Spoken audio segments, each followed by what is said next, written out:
ధన్యవాదాలు అధ్యక్ష.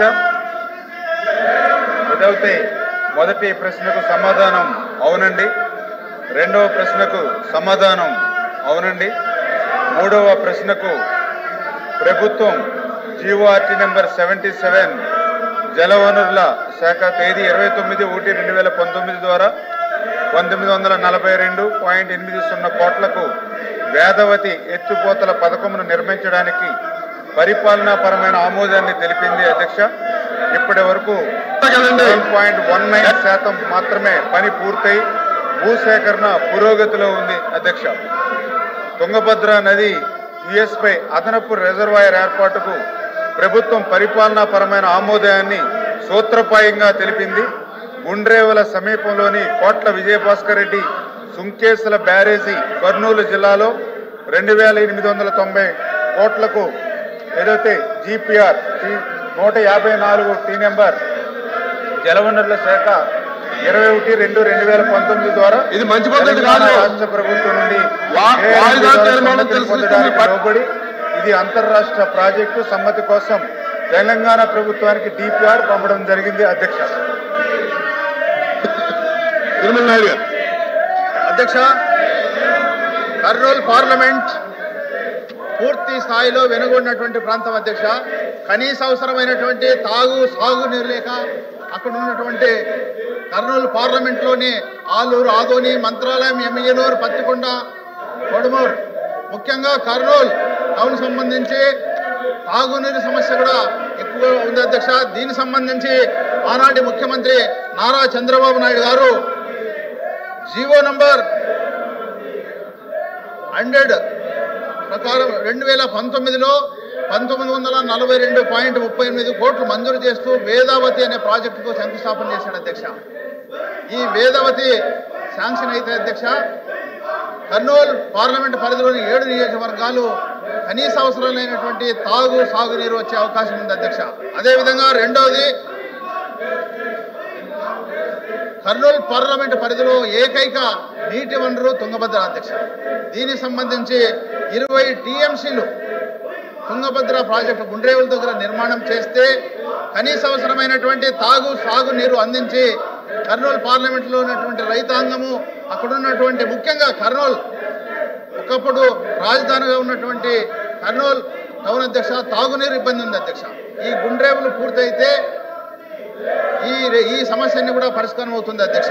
దీనికి సంబంధించి ఆనాటి ముఖ్యమంత్రి వర్యులు నారా చంద్రబాబు నాయుడు గారు 2019 ఫిబ్రవరి 21 తారీఖు నాడు 2890 కోట్లు మంజూరు చేశారు అధ్యక్ష. మరి గత ప్రభుత్వం ముఖ్యమంత్రిగా జగన్మోహన్ రెడ్డి గారు కర్నూలు పార్లమెంటును పూర్తిగా విస్మరించారు. అయిపోయింది. సప్లిమెంటరీ అడగండి. నేను సిగ్నేటర్ అధ్యక్ష. నేను కరెక్టే, ప్రసంగం కాదు క్వశ్చనే. మీరు క్వశ్చన్ అడగండి. 2 పాయింట్స్ అడుగుతున్నాను అధ్యక్ష. అయిపోయింది. గత ప్రభుత్వం గత ముఖ్యమంత్రి జగన్మోహన్ రెడ్డి వేదవతి ప్రాజెక్టు పట్టించుకోలేదు అధ్యక్ష. గుండ్రేవులు మర్చిపోయాడు అధ్యక్ష. దీనికి సంబంధించి కర్నూలు పార్లమెంట్లోని రైతాంగము, కర్నూలు టౌన్ సంబంధించిన తాగునీరు అన్ని కూడా ఇబ్బంది అయింది అధ్యక్ష. దయవుంచి ఈ ప్రభుత్వం దీని మీద తగు చర్య తీసుకొని మీ ద్వారా నేను విజ్ఞప్తి చేస్తున్నాను అధ్యక్ష. భూమిరెడ్డి రామగోపాల్ రెడ్డి. దేశంలోనే అత్యంత దారుణమైన పరిస్థితులు కర్నూలు పశ్చిమ ప్రాంతంలో ఉన్నాయి అధ్యక్ష. కనీసం ప్రజలకు సాగునీరు కాకుండా త్రాగునీటి కూడా అనేక రకాలుగా ఇబ్బందులు పడుతున్నారు. వీటన్నిటిని కూడా గమనించి 2019 సంవత్సరంలో తెలుగుదేశం పార్టీ అధికారంలో ఉన్నప్పుడు వేదవతి ప్రాజెక్టుకు మంజూరు చేయడం జరిగింది, పనులు కూడా ప్రారంభించడం జరిగింది అధ్యక్ష. కానీ జగన్మోహన్ రెడ్డి గారు వచ్చిన తర్వాత ఆ ప్రాంత రైతులు ఇబ్బంది పడే విధంగా ప్రజలకు కనీసం త్రాగునీటి సౌకర్యం కూడా లేకుండా ఆ ప్రాజెక్టులన్నింటినీ కూడా టెండర్లన్నింటినీ కూడా రద్దు చేయడం జరిగింది అధ్యక్ష. కానీ మళ్ళీ ఈ టెండర్లు పిలిచినప్పటికీ గత 5 సంవత్సరాల్లో ₹1 కానీ ఖర్చు పెట్టుకోకుండా కర్నూలు జిల్లా రైతాంగాన్ని, ప్రజలను అన్యాయం చేసింది అధ్యక్ష. ముఖ్యంగా వేలాది మంది కర్నూలు పశ్చిమ ప్రాంతంలో మంత్రి గారు సభ్యులు వాళ్ళ పోడిన దగ్గరకు వచ్చి ఈ విధంగా మాట్లాడడం చాలా బాధాకరమైన విషయం. వాళ్ళు దేనికి సపోర్ట్ చేస్తున్నారో మాకైతే అర్థం కావట్లేదు. అంటే సోషల్ మీడియాలో మహిళల పట్ల అసభ్యంగా మాట్లాడే వాళ్ళకి సపోర్ట్ చేయడానికి ఇక్కడికి వచ్చారు, వీళ్ళు ప్రశ్నలు అడగడానికి వచ్చారు అనేది మాకు అర్థం కావట్లేదు. ఎందుకంటే గతంలో చూసాం ఆ సభలో ఆ రోజు ముఖ్యమంత్రిగా ఉండి జగన్మోహన్ రెడ్డి గారు చంద్రబాబు నాయుడు గారి కుటుంబ సభ్యుల్ని ఈ విధంగా మాట్లాడుతుంటే ఆ రోజు ఎకిల్ నవ్వులనేవి సమాజం తలదించుకునే విధంగా చేయడం జరిగింది. తర్వాత పవన్ కళ్యాణ్ గారి కుటుంబాన్ని, అదేవిధంగా అనితా గారిని, మినిస్టర్ అనితా గారిని కాకుండా లాస్ట్కి జగన్మోహన్ రెడ్డి గారి స్వయాన చెల్లెలను కూడా ట్రోలింగ్ చేసి ఇబ్బంది పెట్టిన పరిస్థితి ఎదుర్కొందన్నమాట ఈ రాష్ట్రంలో. ఇలాంటి వాళ్ళ కోసం ఇవాళ పోడియం చుట్టుముట్టి రాష్ట్రానికి సంబంధించిన టయాన్ని, ఏదైతే మంచి ప్రశ్నలు, ప్రజలకు ఉపయోగపడే ప్రశ్నలు అడుగుతున్నారో ఆ టయాన్ని అన్నింటిని కూడా వేస్ట్ చేస్తూ సమాజం తలదించుకునే విధంగా ఇవాళ సభ్యులు ప్రవర్తించడం చాలా బాధాకరమైన విషయం అని చెప్పి కూడా మీ ద్వారా తెలియజేసుకుంటూ సెలవు తీసుకుంటున్నాను. ప్లీజ్ కూర్చోండి. ఎల్ఓపి గారు కూర్చోబెట్టండి. ఇప్పుడు ప్రశ్నల సమయం, చర్చ జరుగుతుంది, చర్చలో పాల్గొమనండి. మీరు వేరే ఫార్మెట్లో రండి.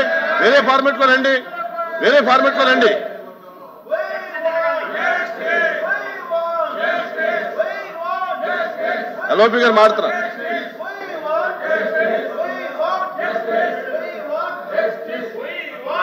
కూర్చోండి, దయచేసి కూర్చోండి, మీ సీట్లో కూర్చోండి. మీరు మాట్లాడతారా?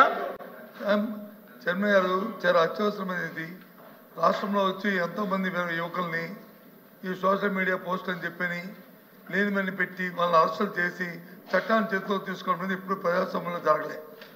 మీరు వేరే ఫార్మెట్ లో రండి. వాయిదా తీర్మానం తిరస్కరించిన తర్వాత దాన్ని అలౌ చేయడం జరగదు. వాయిదా తీర్మానం ఒకసారి తిరస్కరించిన తర్వాత అది అలౌ చేయడం అనేది సాంప్రదాయం కాదు. దయచేసి మీరు వేరే ఫార్మెట్ లో రండి. దీని మీద కూర్చోవడం మంచి పద్ధతి కాదు.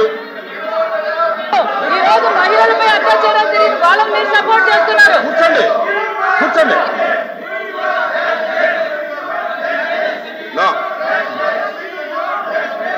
యనమల గారు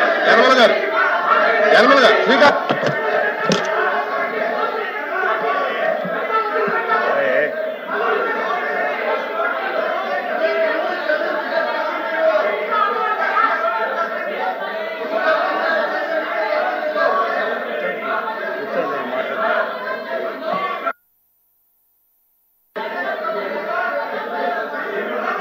రామకృష్ణుడు గారు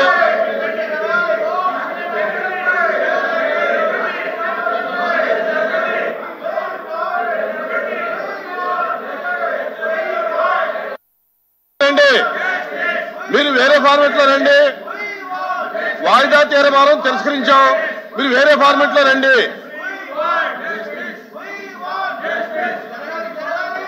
రామకృష్ణుడు గారు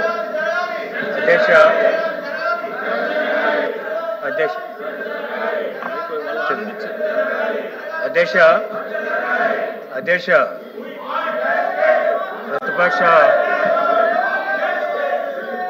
ప్రతిపక్ష సభ్యులందరూ కూడా వాయిదా ఇవ్వడం అనేటువంటిది వాళ్ళ హక్కు అధ్యక్ష. అంటే వాయిదా ఇచ్చిన తర్వాత అది చైర్మన్ గారి ఇష్టం. అది డిజాల్వ్ చేశారు.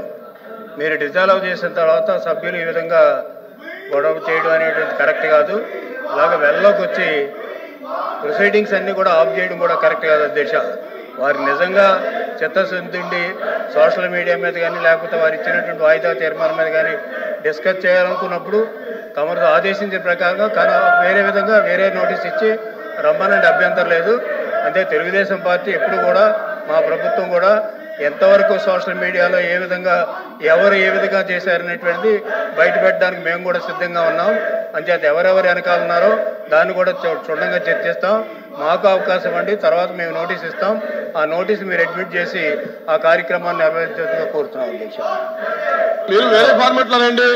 వాళ్ళు చర్చించే సిద్ధంగా ఉన్నారంటున్నారు. ఎలా చేద్దాం? ఎల్ఓపి గారు సత్యబాబు గారు, ఎల్ఓపి గారు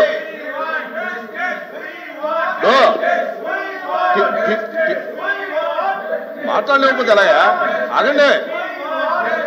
వారు కూడా, అధికార పార్టీ కూడా దాని మీద మేము చర్చించడానికి సిద్ధంగా ఉన్నాం. సోషల్ మీడియా మీద మేము చర్చించడానికి సిద్ధంగా ఉన్నాం. వేరే ఫార్మెట్ లో రమ్మనండి. వాయిదా తీర్మానం అయింది కాబట్టి, వారు వాయిదా తీర్మానం తిరస్కరించారు కాబట్టి వేరే ఫార్మెట్ లో రమ్మని మేము సిద్ధంగా ఉన్నాం చర్చించడానికి చెబుతున్నారు. మీరు వేరే ఫార్మెట్ లో రండి. ఇప్పుడు చర్చించండి అధ్యక్ష.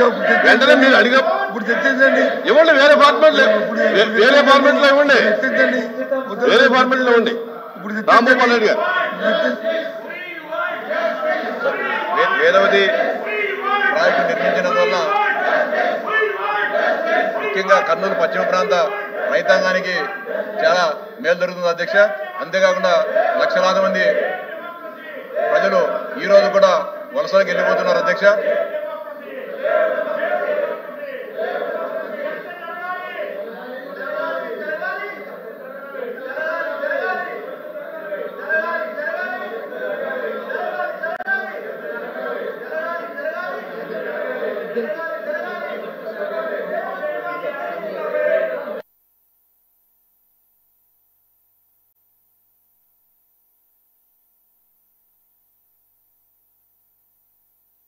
ప్లీజ్ కూర్చోవాలి మీరు, ప్లీజ్ కూర్చోవాలి మీరు, ప్లీజ్ కూర్చోండి, ప్లీజ్ ప్లీజ్ కూర్చోండి.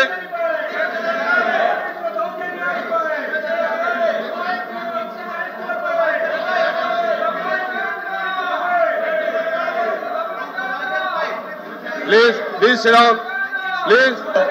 వలస పోయినందున 9 ఏళ్ల చిన్నారిని వాళ్ళ తాత దగ్గర పెట్టిపోయింది అధ్యక్ష. ఈ కుసిగి మండలంలో కడదొడ్డి అనే గ్రామంలో 9 ఏళ్ల బాలిక పైన ఆ గ్రామ వైఎస్ఆర్సీపీ సర్పంచ్ అత్యాచారం కూడా చేయడం అధ్యక్ష. అంటే కేవలం ఈ పనులు లేక ఉపాధి లేక వలసలు పోతున్నందున ఈ అత్యాచారాలు జరుగుతున్నాయి. అంతేకాకుండా ఆకలి బాధలతో ప్రజలు ఇబ్బంది పడుతున్నారు అధ్యక్ష. మీ ద్వారా ప్రభుత్వానికి విజ్ఞప్తి చేస్తానంటే ఖచ్చితంగా కర్నూలు ప్రాంతం సస్యశ్యామలంగా అయ్యేదానికి చర్యలు తీసుకుని దీనికి గాను వేదవతి ప్రాజెక్టును పెద్దగతిన చేపట్టాలని చెప్పి విజ్ఞప్తి చేస్తాను అధ్యక్ష. ఓకే మంత్రి గారు రిప్లై. ఏదైతే మన కర్నూలు పశ్చిమ ప్రాంతం అధ్యక్ష పర్టికులర్గా ఆలూరు, మంత్రాలయం, ఆదోని, ఎమ్మెనుగూరు, ప్రత్తికొండ, కొడుమూరు నియోజకవర్గాలు ఏవైతే ఉన్నాయో అత్యంత తక్కువ వర్షపాతం నమోదయ్యేటువంటి ప్రాంతాలు. 614 మిల్లీమీటర్లు మాత్రమే వర్షం పడేటువంటి దీర్ఘకాలిక కరువు పీడిత ప్రాంతాల అధ్యక్ష. ఇవన్నీ కూడా ఇప్పుడు కూడా 2 కరువు మండలాలు ఆల్రెడీ ఈ యొక్క కర్నూలు పశ్చిమ ప్రాంతంలో ఉన్నాయి అధ్యక్ష. వీటన్నిటినీ కూడా దృష్టిలో పెట్టుకునే గతంలో తెలుగుదేశం ప్రభుత్వం అధికారంలో ఉన్నప్పుడు ఏదైతే కర్నూలు పశ్చిమ ప్రాంతానికి సంబంధించి మెట్ట ప్రాంతంలోను అదేవిధంగా వెనుకబడినటువంటి ప్రాంతంలో సాగునీరు, త్రాగునీరు అందించాలనేటువంటి ఉద్దేశంతో ఆ రోజు వేదావతి ప్రాజెక్టుకి 2019 జనవరిలో 77 జీవో ద్వారా ఆ రోజు 1942 కోట్లు నిధులు మంజూరు చేయడం జరిగింది. అదేవిధంగా మెగా ఏదైతే ఏజెన్సీని కూడా ఆ రోజు టెండర్స్ పిలిచి సెలెక్ట్ చేయడం కూడా జరిగింది అధ్యక్ష. దురదృష్టం ఏంటంటే తర్వాత వచ్చినటువంటి వైఎస్ఆర్సీపీ ప్రభుత్వం 5 సంవత్సరాల్లో ఏదైతే ఈ యొక్క ప్రాజెక్టుకి సంబంధించి ఒక్క రూపాయి పనులు కూడా ముందుకు సాగనటువంటి పరిస్థితి ఉంది అధ్యక్ష. అందులో కూడా పర్టికులర్గా ఏదైతే వేదవతికి సంబంధించి 2 రిజర్వాయర్, ఒకటి ఏదైతే అలయారి రిజర్వాయర్ 2 టీఎంసీలు ఏదైతే సామర్థ్యం ఉందో, అదేవిధంగా రెండవది మొలకపల్లి రిజర్వాయర్. ఈ 2 రిజర్వాయర్లు కూడా ఈ 5 సంవత్సరాల్లో ఎక్కడ కూడా 1 రూపాయి పని కానిటువంటి పరిస్థితి అధ్యక్ష.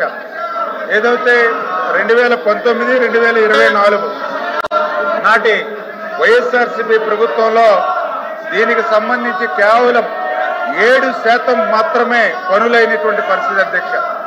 ఎంత దురదృష్టం అంటే ఆ రోజు ఏదైతే తెలుగుదేశం ప్రభుత్వ హయాంలో 2014, 2019లో ఆ రోజు 1942 కోట్ల రూపాయలు ఆ రోజు మేము నిధులు మంజూరు చేస్తే తర్వాత వచ్చినటువంటి వైఎస్ఆర్సీపీ ప్రభుత్వం నిధులు కొత్తగా మంజూరు చేయవలసిన అవసరం లేకపోయినప్పటికీ కూడా మంజూరైనటువంటి నిధుల్లో కూడా 101 కోట్లు మించి ఖర్చు పెట్టలేదంటే ఈ యొక్క ప్రాజెక్టు మీద ఈ యొక్క వైఎస్ఆర్సీపీ ప్రభుత్వానికి ఉన్నటువంటి నిర్లక్ష్యం ఏంటనేది చాలా క్లియర్గా అర్థమవుతున్నటువంటి పరిస్థితి అధ్యక్ష. అందులో కూడా పర్టికులర్గా ఏదైతే ఈ యొక్క ప్రాజెక్టుకి సంబంధించి ఏదైతే భూసేకరణ దగ్గర 4819 ఎకరాలు భూసేకరణ చేయవలసి ఉన్నటువంటి పరిస్థితుల్లో గత ప్రభుత్వం ఎంత సిగ్గుచేటంటే కేవలం 9 ఎకరాలు మాత్రమే భూసేకరణ చేయగలిగింది అని అంటే ఎక్కడ 4,819 ఎకరాలు, ఎక్కడ 9 ఎకరాలు. అంటే కనీసం సేకరణ చేసినటువంటి భూములకి ఆ సిఎఫ్ఎంఎస్ ద్వారా బిల్లులు ఇవ్వలేనటువంటి పరిస్థితి. అదేవిధంగా బడ్జెట్లో ఎల్ఓసి లేక సిఎఫ్ఎంఎస్ లో అప్లోడ్ చేయలేనటువంటి పరిస్థితుల్లోనే భూసేకరణ కూడా గత ప్రభుత్వంలో నిలిచిపోయినటువంటి పరిస్థితి, దుస్థితి అధ్యక్ష. అందుకే ఎవరైతే ఏజెన్సీ మెగా ఎవరైతే ఉన్నారో వాళ్ళు కూడా మరి పనులు చేయలేక 2022లోనే మరి వాళ్ళు కూడా మరి అక్కడి నుంచి పనులు వదిలిపెట్టేసినటువంటి పరిస్థితి అధ్యక్ష.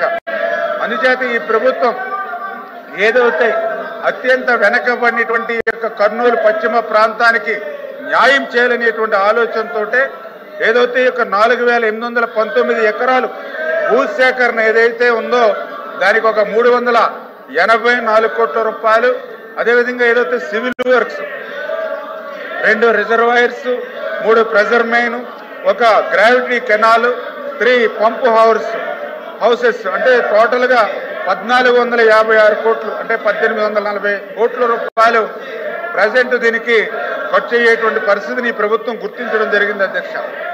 మరి అదేవిధంగా ఏదైతే గుండ్రేవుల సంబంధించినటువంటి రిజర్వాయర్ పనులు చూస్తే మీకు తెలుసు అధ్యక్ష, ఏదైతే తుంగభద్రకు వచ్చేటువంటి వరద నీరు ఏదైతే ఉందో ఆ వరద నీటిని నిల్వ చేసేటువంటి విధంగా మరి గుండ్రేవుల జలాశయం అంటే దగ్గర 20 టీఎంసీల నీటిని నిల్వ చేయగలిగే సామర్థ్యంతో గుండ్రేవుల మరి ఆ రోజు తెలుగుదేశం ప్రభుత్వం 2019 ఫిబ్రవరిలో 2,910 కోట్లు మరి ఆ రోజు నిధులు మంజూరు చేయడం జరిగింది అధ్యక్ష. ఏదైతే గుండ్రేవుల రిజర్వాయర్ ఏదైతే ఉందో ఏదైతే బేసిక్ కెనాల్ ఆయకట్టుకు ఇది ఎక్కువగా ఉపయోగపడేటువంటి జలాశయం అధ్యక్ష. అయితే 2019-2024లో ఈ జలాశయానికి సంబంధించి ఒక్క రూపాయి కూడా గత వైఎస్ఆర్సీపీ ప్రభుత్వం ఖర్చు పెట్టినటువంటి పరిస్థితి లేదు అధ్యక్ష. అందుకే ఈ రోజు మళ్ళీ ఈ ప్రభుత్వం ఏదైతే ఈ యొక్క భూసేకరణ ఏదైతే ఉందో 23,000 ఎకరాలు భూసేకరణ చేయవలసినటువంటి పరిస్థితి ఉంది. అయితే ఈ భూసేకరణ మరి ఏదైతే ఇంటర్ స్టేట్ లింకింగ్ అంటే ఏదైతే ఆంధ్రప్రదేశ్ రాష్ట్రం నుంచి 10,000 ఎకరాలు, అదేవిధంగా తెలంగాణ నుంచి 7,800 ఎకరాలు, ఏదో కర్ణాటక నుంచి 434 ఎకరాలు, ఈ రకంగా అంతర్రాష్ట్ర సమస్య ఏదైతే ఉందో దీన్ని కూడా అధిగమించి ఈ ప్రభుత్వం ఏదైతే ఈ యొక్క వేదావతి గుండ్రేవుల ఏదైతే వీటిని పూర్తి చేయడానికి ప్రభుత్వం కృతనిశ్చితంగా ఉందని చెప్పి మీ ద్వారా తెలియజేసుకుంటూ ఉన్నా అధ్యక్ష. ఏదైతే దయ ఉంచి ఈ యొక్క క్వశ్చన్ అవర్ అంటే చాలా ఇంపార్టెంట్ అవర్ అధ్యక్ష. ప్రజల సమస్యల్ని ప్రతిబింబించేటువంటి అవరు దయ ఉంచి సభను ఆర్డర్లో పెట్టాలి అధ్యక్ష. ఎందుకంటే ఈ రోజు ఏదైతే వైఎస్ఆర్సీపీ సభ్యులు నిజంగా చాలా సిగ్గుచేటటువంటి విషయం.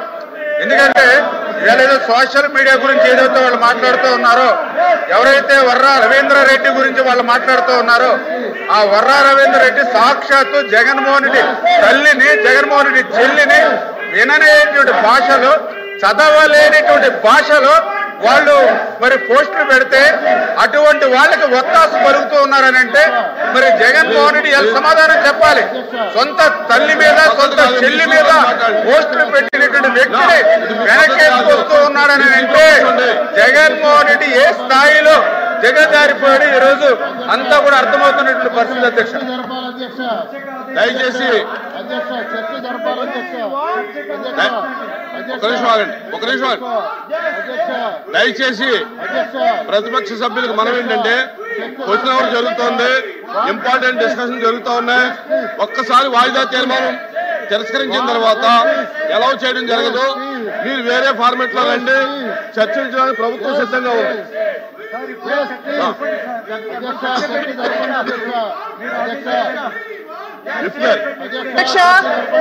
అధ్యక్ష కొంచెం కూడా బాధ్యత లేకుండా ఈ రోజు మీ గౌరవ సభ్యులు ప్రవర్తిస్తూ ఉన్నారు. అది మంచి పద్ధతి కాదు అధ్యక్ష.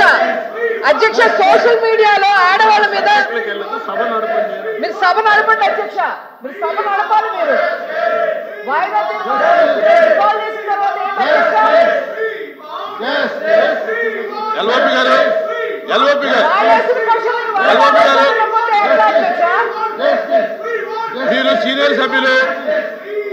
గారి సభ్యులు ప్రతిపక్ష నాయకుడిగా ఉన్నారు, మీకు రూల్స్ తెలుసు, ఎన్నో సమావేశాలు చూశారు. ఒక్కసారి వాయిదా తీర్మానం తిరస్కరించిన తర్వాత ఎలా చేయరనే విషయం మీకు కూడా తెలుసు. వేరే ఫార్మెట్ లో రండి, వేరే ఫార్మెట్ లో వస్తే మేము ఎలా చేస్తాం. దయచేసి మీ సభ్యులు కూర్చోమనండి ప్లీజ్, సభ జరగనివ్వండి. ఇది మంచి పద్ధతి కాదు.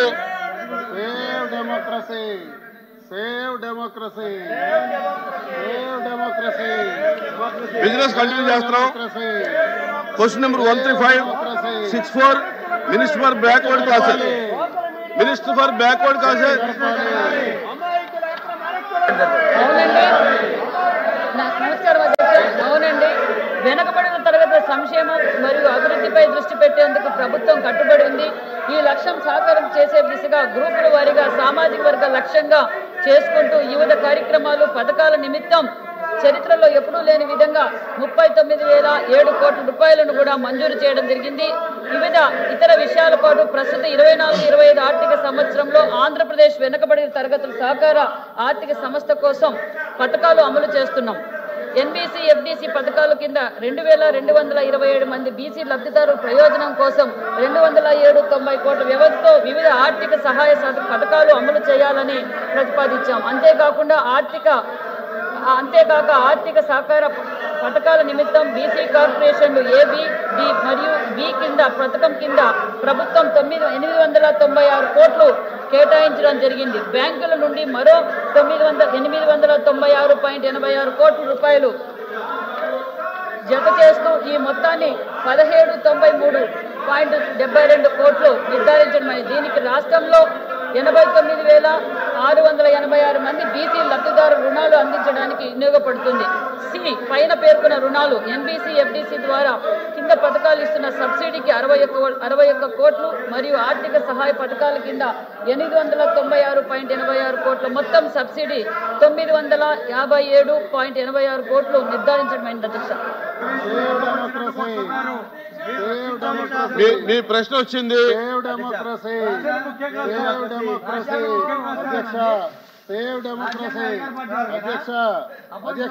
Question number 13589 minister for finance.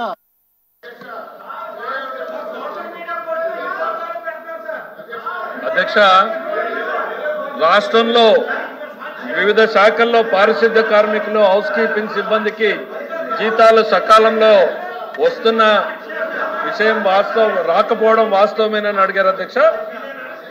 ఇది చాలా మంది ప్రభుత్వంలో వివిధ శాఖల్లో పనిచేస్తూ ఉన్నారు, వాళ్ళకి సకాలంలోనే జీతాలు చెల్లించబడతా ఉన్నాయనేటువంటిది సభ్యులకు స్పష్టం చేయదలుచుకున్నాం అధ్యక్ష. కాకపోతే గత 5 ఏళ్ల కాలంలో అనేక సార్లు చిన్న స్థాయి ఉద్యోగులైనటువంటి ఈ పారిశుద్ధ్య కార్మికులకు జీతాలు ఇవ్వడంలో అనేక ఇబ్బందులు తలెత్తినటువంటి విషయం ప్రభుత్వం లోతుగా పరిశీలించిన తర్వాత అర్థమైంది అధ్యక్ష.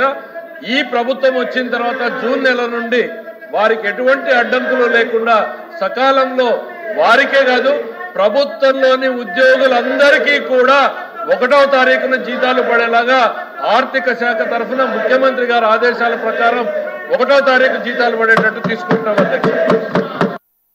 రాంగోపాల్ రెడ్డి గారు. అధ్యక్ష,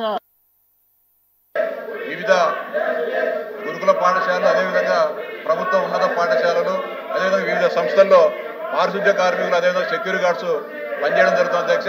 కొంతమంది అవుట్ సోర్సింగ్ ద్వారా ఉన్నారు, కొంతమంది ఏజెన్సీల ద్వారా ఇవ్వడం జరుగుతుంది. వారికి జీతాలు ఆప్కాస్ ద్వారా కొంతమందికి ఇవ్వడం జరుగుతుంది అధ్యక్ష. కానీ ఇక్కడ దారుణమైన దోపిడీ జరుగుతుంది అధ్యక్ష. ఈ గురుకుల పాఠశాలలో సెక్యూరిటీ గార్డ్స్కు, హౌస్ కీపింగ్ సిబ్బందికి ప్రభుత్వం ఏజెన్సీలకు 16,000 రూపాయలు ఇస్తా అంటే కేవలం అక్కడ ఏజెన్సీలు అక్కడ పనిచేసే వాళ్ళకు 8,000 రూపాయలు ఇవ్వడం జరుగుతుంది అధ్యక్ష. అంటే దాదాపు ఏజెన్సీలు అటు ప్రభుత్వానికి మిగలడం లేదు, ఇటు పనిచేసే ఉద్యోగస్తులకు లేకుండా దారుణమైన మోసాలు చేస్తున్నారు అధ్యక్ష. దీన్ని అరికట్టాలని చెప్పి మీ ద్వారా ప్రభుత్వానికి విజ్ఞప్తి చేస్తాను అధ్యక్ష. అంతేకాకుండా గౌరవ మంత్రి గారు చెప్పినట్లు గత 5 సంవత్సరాల్లో 5 నెలలకు 6 నెలలకు కూడా జీతాలు వచ్చే పరిస్థితి అధ్యక్ష. దాన్ని మంత్రి గారు స్ట్రీమ్లైన్ చేశామని చెప్పినందుకు మంత్రి గారికి మీ ద్వారా ధన్యవాదాలు చెప్తున్నారు అధ్యక్ష. అంతేకాకుండా సర్వశిక్ష అభియాన్లో ఈ కొంతమంది ఉద్యోగస్తులకు ప్రభుత్వం 29,000 రూపాయలు ఏజెన్సీలకు ఇస్తా ఉంటే వారికి మాత్రం 22,000 రూపాయలే వొకేషనల్ ట్రైనర్స్ అధ్యక్ష 7,000 రూపాయలు ఏజెన్సీలు దోపిడీ చేస్తున్నారు అధ్యక్ష. వీటన్నిటిని కూడా సర్దేదటి ప్రభుత్వానికి మిగలడం లేదటు కేవలం ఏజెన్సీలు దోపిడీ చేస్తున్నారు. దాన్ని అరికట్టాలని చెప్పి మీ ద్వారా గౌరవ ఆర్థిక మంత్రి గారికి విజ్ఞప్తి చేస్తున్నారు అధ్యక్ష. మినిస్టర్ అధ్యక్ష, ప్రభుత్వం దృష్టికి సభ్యులు తెచ్చినటువంటి విషయాన్ని నేను మరింత స్పష్టంగా అడుగుతున్నాం. ఇక్కడ ప్రభుత్వానికి మిగలడం కన్నా ఎక్కువ శ్రమ పడుతున్నటువంటి కార్మికులకు వాళ్ళ హక్కుగా వాళ్ళకి రావాల్సినటువంటి మొత్తాన్ని ఇప్పించేటువంటి బాధ్యత ప్రభుత్వం తీసుకోవాల్సినటువంటి విషయం ఉంది అధ్యక్ష. కాబట్టి సభ్యులను నేను మీ ద్వారా ఒకటే కోరుతున్నా, వారి దృష్టికి వచ్చినటువంటి ఇటువంటి అంశాలు ఏవైనా సరే మా దృష్టికి తీసుకుని రండి. కఠినాతి కఠినమైన చర్యలు తీసుకుంటాం. తప్పకుండా ఆ పేద శానిటేషన్ వర్కర్స్ ఎవరైతే ఉన్నారో వాళ్ళకి పూర్తి స్థాయిలో వాళ్ళకి రావాల్సినటువంటి జీతభత్యాలు దక్కేలాగా ప్రభుత్వం చర్యలు తీసుకుంటుందనేటువంటిది సభ ద్వారా మీ ద్వారా సభ్యుల దృష్టికి తీసుకెళ్తున్నారు అధ్యక్ష. వారే కాదు, ఏ ఇతర సభ్యుడైనా కానీ ప్రభుత్వం దృష్టికి తీసుకురండి, వాటిని సరిదిద్దుతామనేటువంటిది తెలియజేస్తున్నారు అధ్యక్ష. Question number 13563 municipal backward classes welfare. అధ్యక్ష మేడం బీసీ వెల్ఫేర్ మినిస్టర్. చర్చ జరపండి అధ్యక్ష. నమస్తే అధ్యక్ష. అవునండి, కాపు సామాజిక వర్గానికి చెందిన మహిళా సంక్షేమం మరియు అభివృద్ధి కోసం ప్రభుత్వం అత్యధిక ప్రాముఖ్యత ఇస్తున్నది. వాస్తవానికి 2015లోనే కాపు కార్పొరేషన్ ఏర్పాటు చేయబడినది. 24-25 ప్రస్తుత ఆర్థిక సంవత్సరం కాలానికి 4,652.49 కోట్లు భారీ బడ్జెట్ ప్రభుత్వం కేటాయించింది. దీని నుండి కాపు మహిళల అభివృద్ధి మరియు సంక్షేమం కోసం దాదాపు 3,000 కోట్లు కేటాయించడానికి కూడా అమలు పరుస్తున్నాం. మూడో క్వశ్చన్, అవునండి, కాపు మహిళల సహాయం అందించడానికి 1924 కాలంలో కాపు నేస్తం అనే పేరు మీద పథకాన్ని అమలు చేయడం జరిగింది. కానీ వాళ్ళు ఎన్నికల ప్రచార సమయంలో సంవత్సరానికి 2,000 కోట్లు అంటే 5 సంవత్సరాలకి 10,000 కోట్లు నిధులు ఇస్తామని చెప్పి ప్రజలను మోసం చేసి కాపులను మోసం చేసిన ప్రభుత్వం గత ప్రభుత్వం మనం తెలియజేస్తూ మరి 2,044 కోట్లు మాత్రమే కాపు కార్పొరేషన్ కాపు నేస్తం అనే విషయాన్ని కూడా మీకు తెలియజేస్తాను. ఈ ప్రశ్న కూడా అపోజిషన్దే, మీరు సప్లిమెంటరీ అడగకపోతే వెళ్ళిపోతుంది. అధ్యక్ష చర్చ జరపండి అధ్యక్ష చర్చ జరపండి అధ్యక్ష. Question number 13513 minister for home and social development. అధ్యక్ష, మొదటి ప్రశ్నకి సమాధానం. ఆంధ్రప్రదేశ్ ఈ ప్రొక్యూర్మెంట్ ద్వారా RGUKTకి 2023 సంవత్సరం నాడు 6,500 ల్యాప్టాప్స్ కొనుగోలు చేస్తాం జరిగింది అధ్యక్ష. రెండో ప్రశ్నకి సమాధానం, ఒక్కొక్క ల్యాప్టాప్ 27,000 రూపాయలతో కొనడం జరిగింది అధ్యక్ష. మూడో ప్రశ్నకి సమాధానం అవునండి. నాలుగో ప్రశ్నకి సమాధానం, ఈ అంశాన్ని దర్యాప్తు చేసి చర్యలు తప్పనిసరిగా తీసుకుంటాము.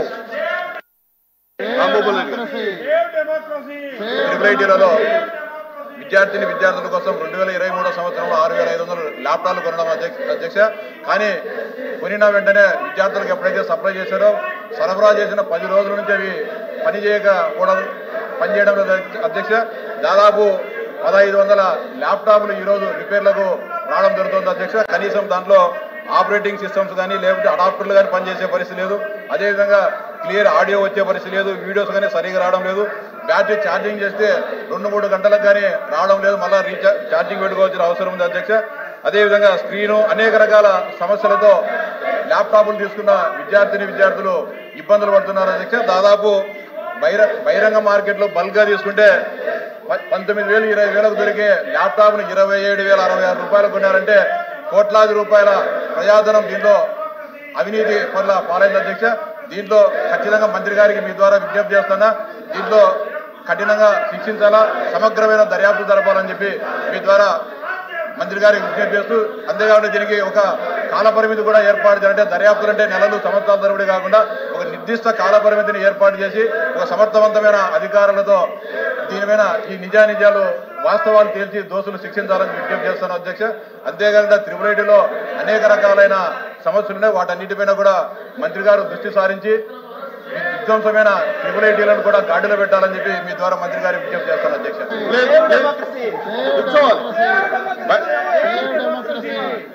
మంచి పద్ధతి కాదు.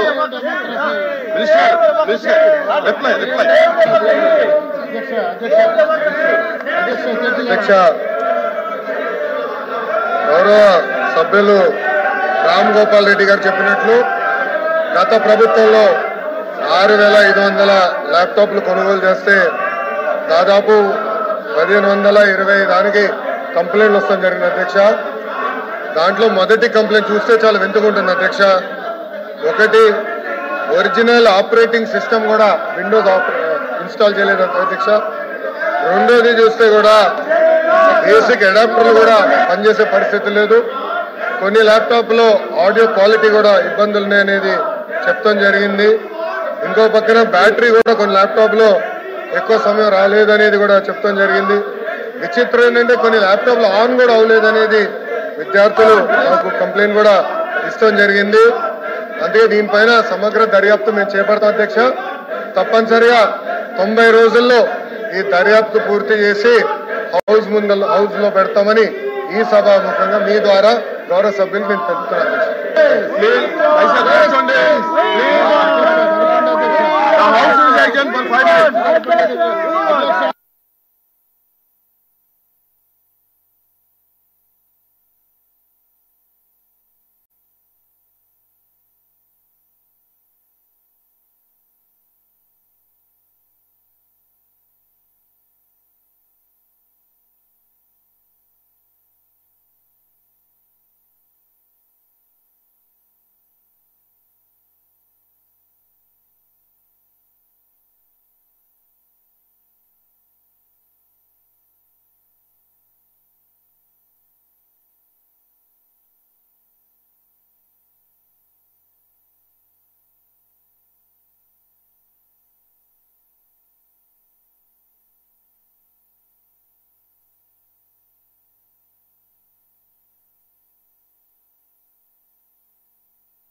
The remaining questions deemed to have been answered.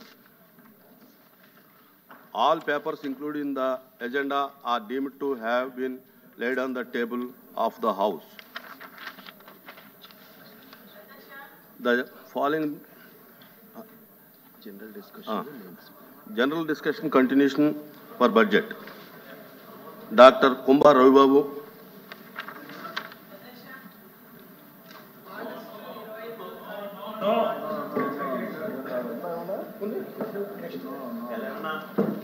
అధ్యక్ష,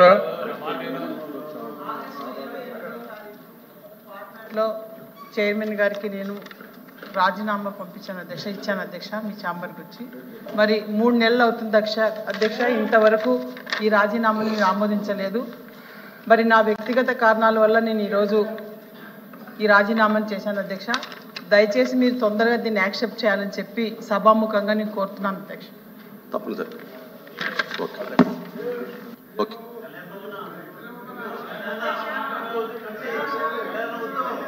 అధ్యక్ష, ఎందుకు మీరు లేట్ చేస్తున్నారు?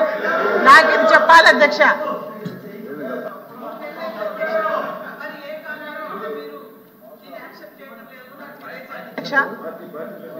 అధ్యక్ష, నేను వైఎస్ఆర్సీపీ నుంచి ఎమ్మెల్సీగా మరి రాజీనామా చేశాను. మరి 3 నెలలు అవుతుంది అధ్యక్ష, మీరు యాక్సెప్ట్ చేయకుండా దీన్ని నానుస్తున్నారు. దీన్ని తొందరగా మీ రిజిగ్నేషన్స్ అన్ని పరిశీలనలో ఉన్నాయి, పరిశీలిస్తున్నాం. ఓకే, ప్లీజ్ సెలవు. రవిబాబు గారు, కుమారబాబు గారు.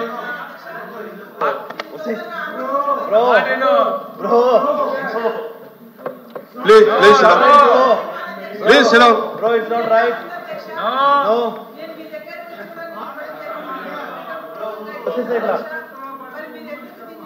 మీ రాజీనామాలు పరిశీలనలో ఉన్నాయి, పరిశీలిస్తున్నాం. ప్లీజ్ సెలవు. కంటిన్యూ.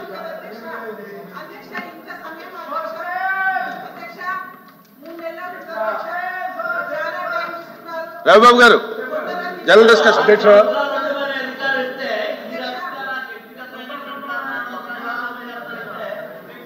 మీరు డిస్కషన్లోకి వెళ్ళకండి, మీరు కూర్చోండి.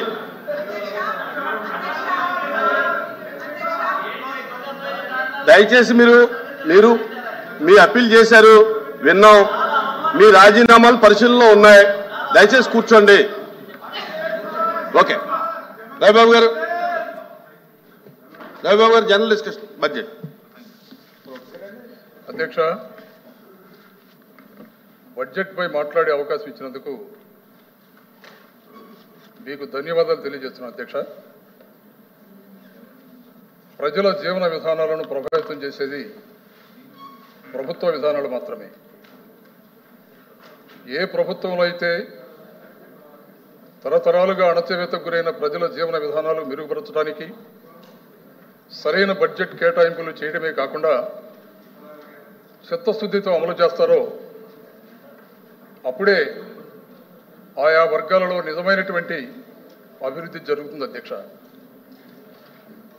అనేకమైనటువంటి ఆలోచనలతోటి, ఆశలతోటి ఈ రాష్ట్రంలో ప్రజలు వీరు ప్రవేశపెట్టినటువంటి బడ్జెట్ గురించి ఎంతో ఆశతో ఎదురు చూస్తారు అధ్యక్ష. కానీ మొన్న ఈ ప్రభుత్వం ప్రవేశపెట్టినటువంటి బడ్జెట్ అనేకమైనటువంటి నిరాశలను ప్రజలకు మిగిల్చింది అధ్యక్ష.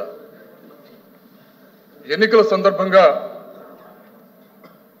ఎన్నో ఆలోచనలు, ఆశలను ప్రజల మనసులో రేకెత్తించారు. ఊకదంపు ఉపన్యాసాలతోటి అనేకమైనటువంటి ఆకాంక్షలను ప్రజల మనసులో రేకెత్తించారు. ఒక్క విషయం అయితే స్పష్టంగా చెప్పదలుచుకున్న అధ్యక్ష, 75 సంవత్సరాల భారతదేశ చరిత్రలో ఏ రాష్ట్రంలో కూడా 6 నెలలు దాటే వరకు సంపూర్ణమైనటువంటి బడ్జెట్ను ప్రవేశపెట్టబోయినటువంటి ప్రభుత్వం దేశ చరిత్రలో ఈ ఒక్క ప్రభుత్వమే అధ్యక్ష. దీనికి రాష్ట్ర ప్రజానీకం మొత్తం కూడా అవమానంగా భావిస్తున్నారు అధ్యక్ష. సామాన్యంగా ప్రభుత్వం ఏర్పడినటువంటి 1 నెల 2 నెలల్లోనే బడ్జెట్ ప్రవేశపెడతారు ఉత్సాహంగా. కానీ ఏ కారణాల చేత 6 నెలల దాకా బడ్జెట్ ప్రవేశపెట్టలేకపోయారో సమాధానం చెప్పకుండా ఈ ప్రభుత్వం దాటవేసింది అధ్యక్ష. దానికి కారణం ఏమిటో కూడా మనం చాలా జాగ్రత్తగా పరిశీలిస్తే వారిచ్చినటువంటి వాగ్దానాలు, ఆ వాగ్దానాలకు సరిపడా బడ్జెట్ అవన్నీ సమర్థించుకోలేక, సరిదిద్దుకోలేక ప్రజల మనసుల్ని మళ్లించడానికి 6 నెలల కాల వ్యవధి తీసుకున్నారనేది స్పష్టంగా అర్థమవుతుంది అధ్యక్ష. ప్రజలకు ఎన్నికల సమయంలో అనేకమైనటువంటి వాగ్దానాలు నెరవేర్చడానికి తగిన విధంగా బడ్జెట్ ప్రతిపాదనలు రూపొందిస్తారు. ఆ బడ్జెట్లో ప్రజలకు ఇచ్చిన వాగ్దానాలు, ప్రకటించిన పథకాలు, వాటికి కావలసినటువంటి నిధులు, విధి విధానాలు స్పష్టంగా ప్రజల ముందు ఉంచడం జరుగుతుంది అధ్యక్ష. కూటమి ప్రభుత్వం సూపర్ 6 అనే నినాదంతో ప్రజలను రకరకాలుగా మభ్యపెట్టారు అధ్యక్ష. ఆకాశానికి అంటేలా ఆశలు రేపి పాతాళానికి పడేశారు. అందుకు ఈ బడ్జెట్ ఒక సాక్ష్యంగా మిగిలింది అధ్యక్ష. ఎన్నికల ముందు రెచ్చగొట్టే ప్రసంగాలతోటి సూపర్ 6 అమలు చేస్తాం, దానివల్ల ప్రజల జీవితాలలో అనేకమైనటువంటి మార్పులు తెస్తాం అని అనేక రకాలుగా ప్రకటనలు గుప్పించారు అధ్యక్ష. గత ప్రభుత్వం భరించలేని అప్పులు చేసి రాష్ట్రాన్ని దివాళా తీసిందని, 14 లక్షల కోట్లు అప్పు చేసి మరో శ్రీలంకగా మార్చున్నారని అనేక రకాలుగా ఎన్నికల ముందు మాట్లాడారు అధ్యక్ష. ఒక్కసారి ఎన్నికల ముందు ఈ కూటమి ప్రభుత్వంలో నాయకులు ఏ విధంగా మాట్లాడారు కూడా, ఏ సందర్భంలో ఏ విధంగా మాట్లాడారు కూడా సభ ముందు ఉంచవలసినటువంటి బాధ్యత కూడా ఉంది అధ్యక్ష. నాకు 13/2/24 ఈ రాష్ట్రం అప్పుల విలువ కూరుకుపోయిందని చంద్రబాబు నాయుడు గారు మాట్లాడారు. వాస్తవాలు చెప్తాం, వెయిట్ చేయండి. వాస్తవాలు ఏంటో సవివరంగా చెప్తాం, వెయిట్ చేయండి. రఘుబాబు గారు, వాస్తవాలు చెప్పడానికి రఘుబాబు గారు దయచేసి వెయిట్ చేయండి. మీరు చైర్తో మాట్లాడండి, మీరు ఎవరు మాట్లాడినా చైర్తో మాట్లాడండి. అధ్యక్ష, వారిని కూడా గౌరవ సభ్యుల్ని కూడా సమయం పడిందని కంటిన్యూ. 19/4/24 కర్మ అనేది ఈ ప్రభుత్వం ఏర్పడిన నాడే ఈ రాష్ట్రానికి ఏర్పడిందని తెలుసుకోవాలి అధ్యక్ష. 19/4/24 ఈ రాష్ట్రానికి శ్రీలంక గతే పడుతుందని గౌరవ చంద్రబాబు నాయుడు గారు మాట్లాడారు. 21/7/22 ప్రస్తుత ఫైనాన్స్ మంత్రి గారు శ్రీలంక కంటే మన రాష్ట్రానికి 2 రెట్లు అప్పు ఎక్కువ ఉంది, త్వరలోనే దివాళా తీస్తుందని వారు ప్రకటించారు. 25/10/23 మీ కూటమిలో భాగస్వామి అయిన బీజేపీ రాష్ట్ర అధ్యక్షులు రాష్ట్రానికి 11 లక్షల అప్పు ఉందని వారు ప్రకటించారు.